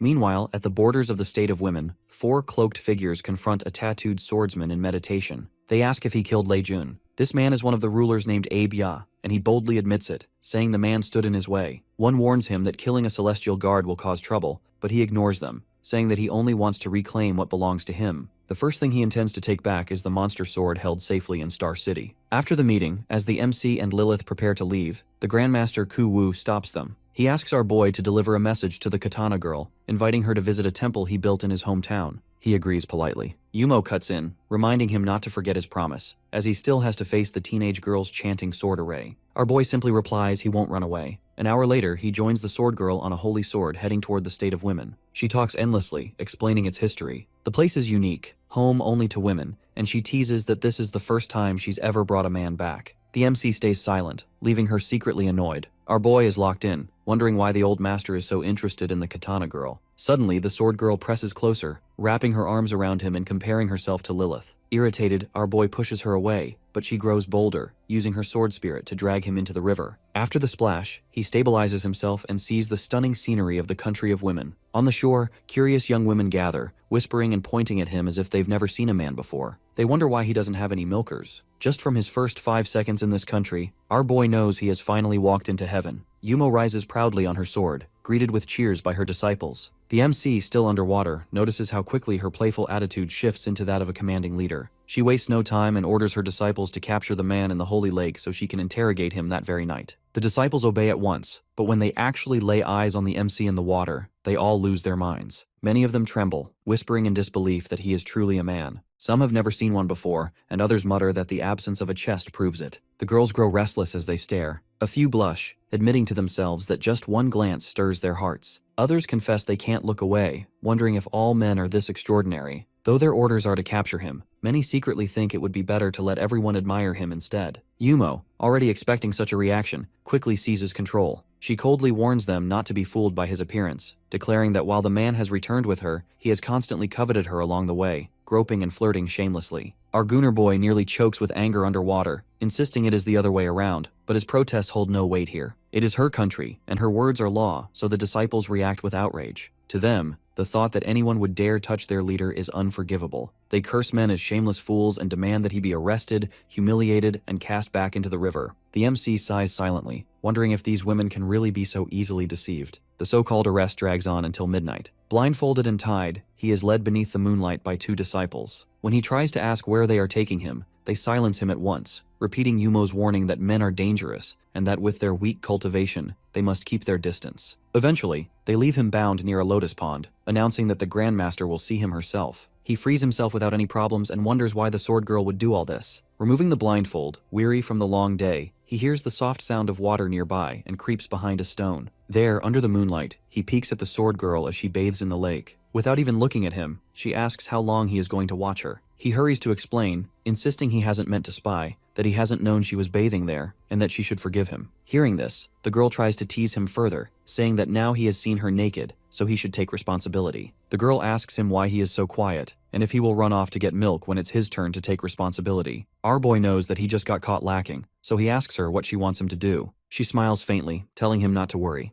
The girl assures him that she isn't forcing him to marry her. All he has to do is sleep with her tonight. Our boy sees right through her and realizes that this has been her plan all along. She knew she couldn't force him, so she tricked him into coming here with the disciples. He admits that it's a good plan, but my man is in no mood to do nasty things with her. The MC asks if she has ever heard of Gecko Zinnober. However, he soon realizes that she is still naked. His face burns as he quickly looks away, stammering that she should put on clothes before they continue talking. Instead of retreating, she steps forward, pulling him close. Caught off guard, his face turns bright red. Without warning, she closes her eyes and kisses him. Our boy forgets everything he was about to say. Time slips away unnoticed. Only the lake, the stars, and the couple remain, locked in their embrace, while fish swim quietly beneath the water. When she asks if he's unwell, he quickly insists that he's fine. She laughs as she thinks to herself how nervous he is over a single kiss. Before the moment can go further, the sky erupts with a golden beam of light. The MC stares in shock, asking what it is. The sword girl recognizes it as a distress signal and explains that it must mean a predator is attacking. She rushes to go save her people, but he blocks her path with his arm. Without even looking at her, he asks her to put on her clothes first and leave the predator to him. Meanwhile, chaos spreads across the country of women. Thick black smoke rises like a burning house, screams echo in every direction, and people flee in panic as the mountain gate is breached. One of the girls struggles to keep up with the crowd. She pants heavily, calling for others to wait for her, but she stumbles and falls painfully on the street. Lying there, helpless and terrified, she sees a looming shadow drawing closer. The predator chasing her is Lord Wildboar,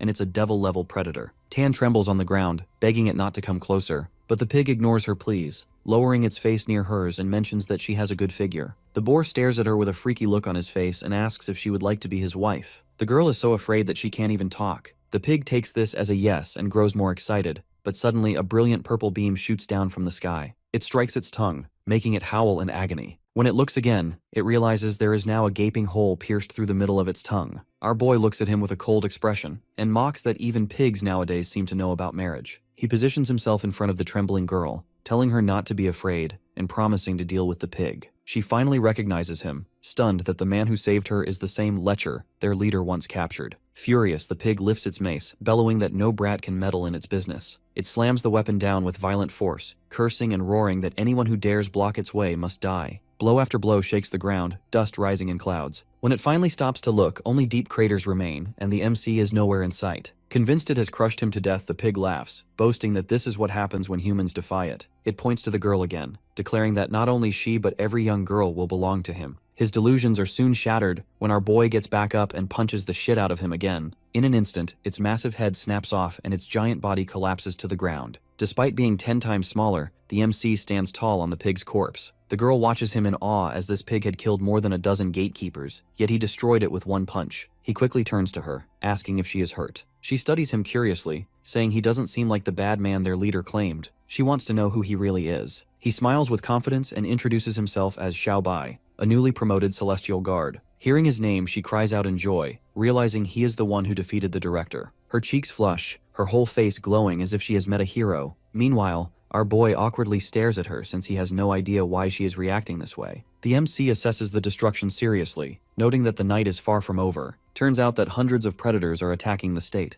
As if to confirm her words, an army of skeletal monsters suddenly appears along with their boss, the Skeleton Lord. It demands to know if the MC is the one who killed the boar. Our boy replies without hesitation that he did. The skeletal heads scream in rage, ordering their subordinates to tear him apart. Immediately, waves of bone creatures charge forward. Xiao Bai's veins pulse with power as he clenches his fists. He tells the girl to hide behind him, and she obeys at once. With both hands raised, he faces the incoming horde, mocking them. So many enemies rushing at him, yet to him, they are nothing more than weak shrimp. He provokes them, daring them to come. Then he releases a massive sphere of purple energy. The skeletal monsters, with nothing but bones and no brains to think, charge straight into the trap.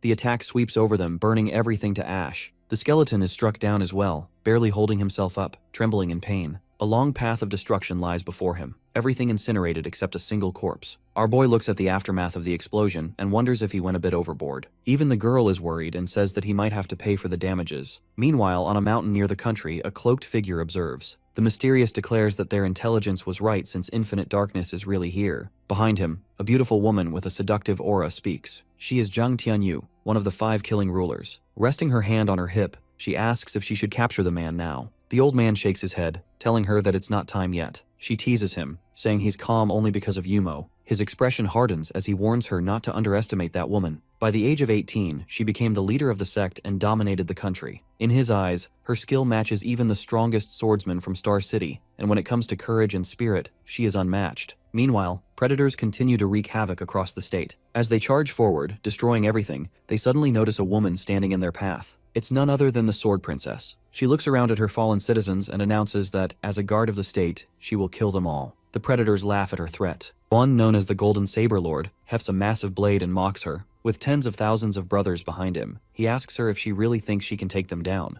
Bro even sends a marriage proposal her way. But before he finishes, her sword flashes, slicing him open. Blood sprays, and he collapses, stunned by the realization that she is the leader of the sword sect. She cuts him down again without hesitation, leaving the others frozen in fear. All the other predators start to panic as they realize that the leader of the sword sect is here. However, it is too late for them to run as she starts chopping away. Her movements are too fast for them to follow. The predators at the back don't even know what is going on. Suddenly, they all start shouting to retreat, but the sword princess shows no mercy and continues swinging her sword until every last one of them is dead. Terrified, they retreat, but she doesn't let them escape. Her sword follows them like death itself, cutting through anyone who lingers. By the end, she stands in the middle of a battlefield littered with corpses. In total, she has killed over 18,271 predators all by herself. When she finally begins to relax, she hears some footsteps, and our boy walks in, commending her for the performance. She doesn't take it positively, as she thinks it's her fault that the predators made it this far into the state. Moreover, there are still predators looming around, so she doesn't have time to waste here. Before she can leave, our boy grabs her by the wrist, which makes her blush a bit. He assures her that she doesn't have to go back since he has already dealt with the threat and all the injured people are being treated right now. She stares at him in disbelief, thinking to herself, how could someone who had only arrived today manage all this in such a short time? Before she can say anything, he asks her to follow him. She asks in confusion where he is going.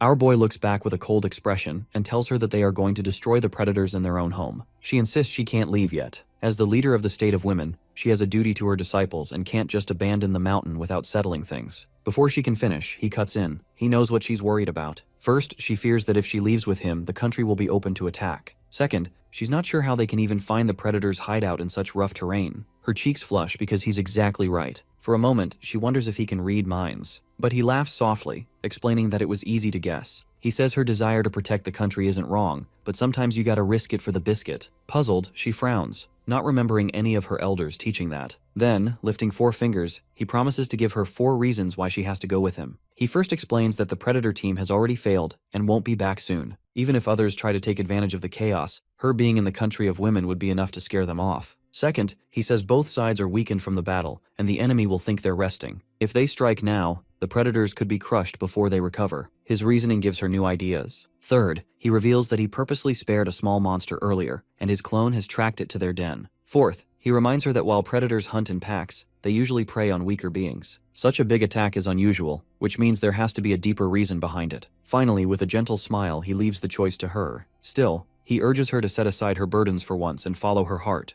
reminding her that she also wants to destroy the one behind all the suffering. His words hit her hard, and a faint smile touches her lips as she admits to herself that she underestimated him. She finally agrees to his plan, and the two decide to teach the predators a lesson they won't ever forget. Meanwhile, in the predators' hideout, one of them is on his knees, trembling with fear. He promises that he saw the Sword Princess making her way to Star City, but for some reason, she cannot go back too soon. Bro knows he is about to get clapped, so he starts begging for his life. But before he can finish, sharp feathers shoot out from the cave, piercing his body and pinning him to the wall. He dies instantly. From the shadows, a demon baddie walks in, telling him that his intelligence was wrong and it cost them thousands of deaths in a single night. This girl turns out to be a god-level predator named Shipeng. Rage twists her face as she declares that killing him 10,000 times wouldn't calm her hatred. With a single swipe of her claws, both his body and the stone wall behind him are carved with deep gashes. His life ends in an instant. She stares at her claws and admits to herself that she wants nothing more than to cut the Sword Princess down with a single strike right now. But before she can think further, a massive fist suddenly slams against the wall of her cave, shaking the entire place. Our boy appears through the hole and excitedly declares that he has finally found her. She is shocked to see him as she didn't think there'd be a man in the state of women.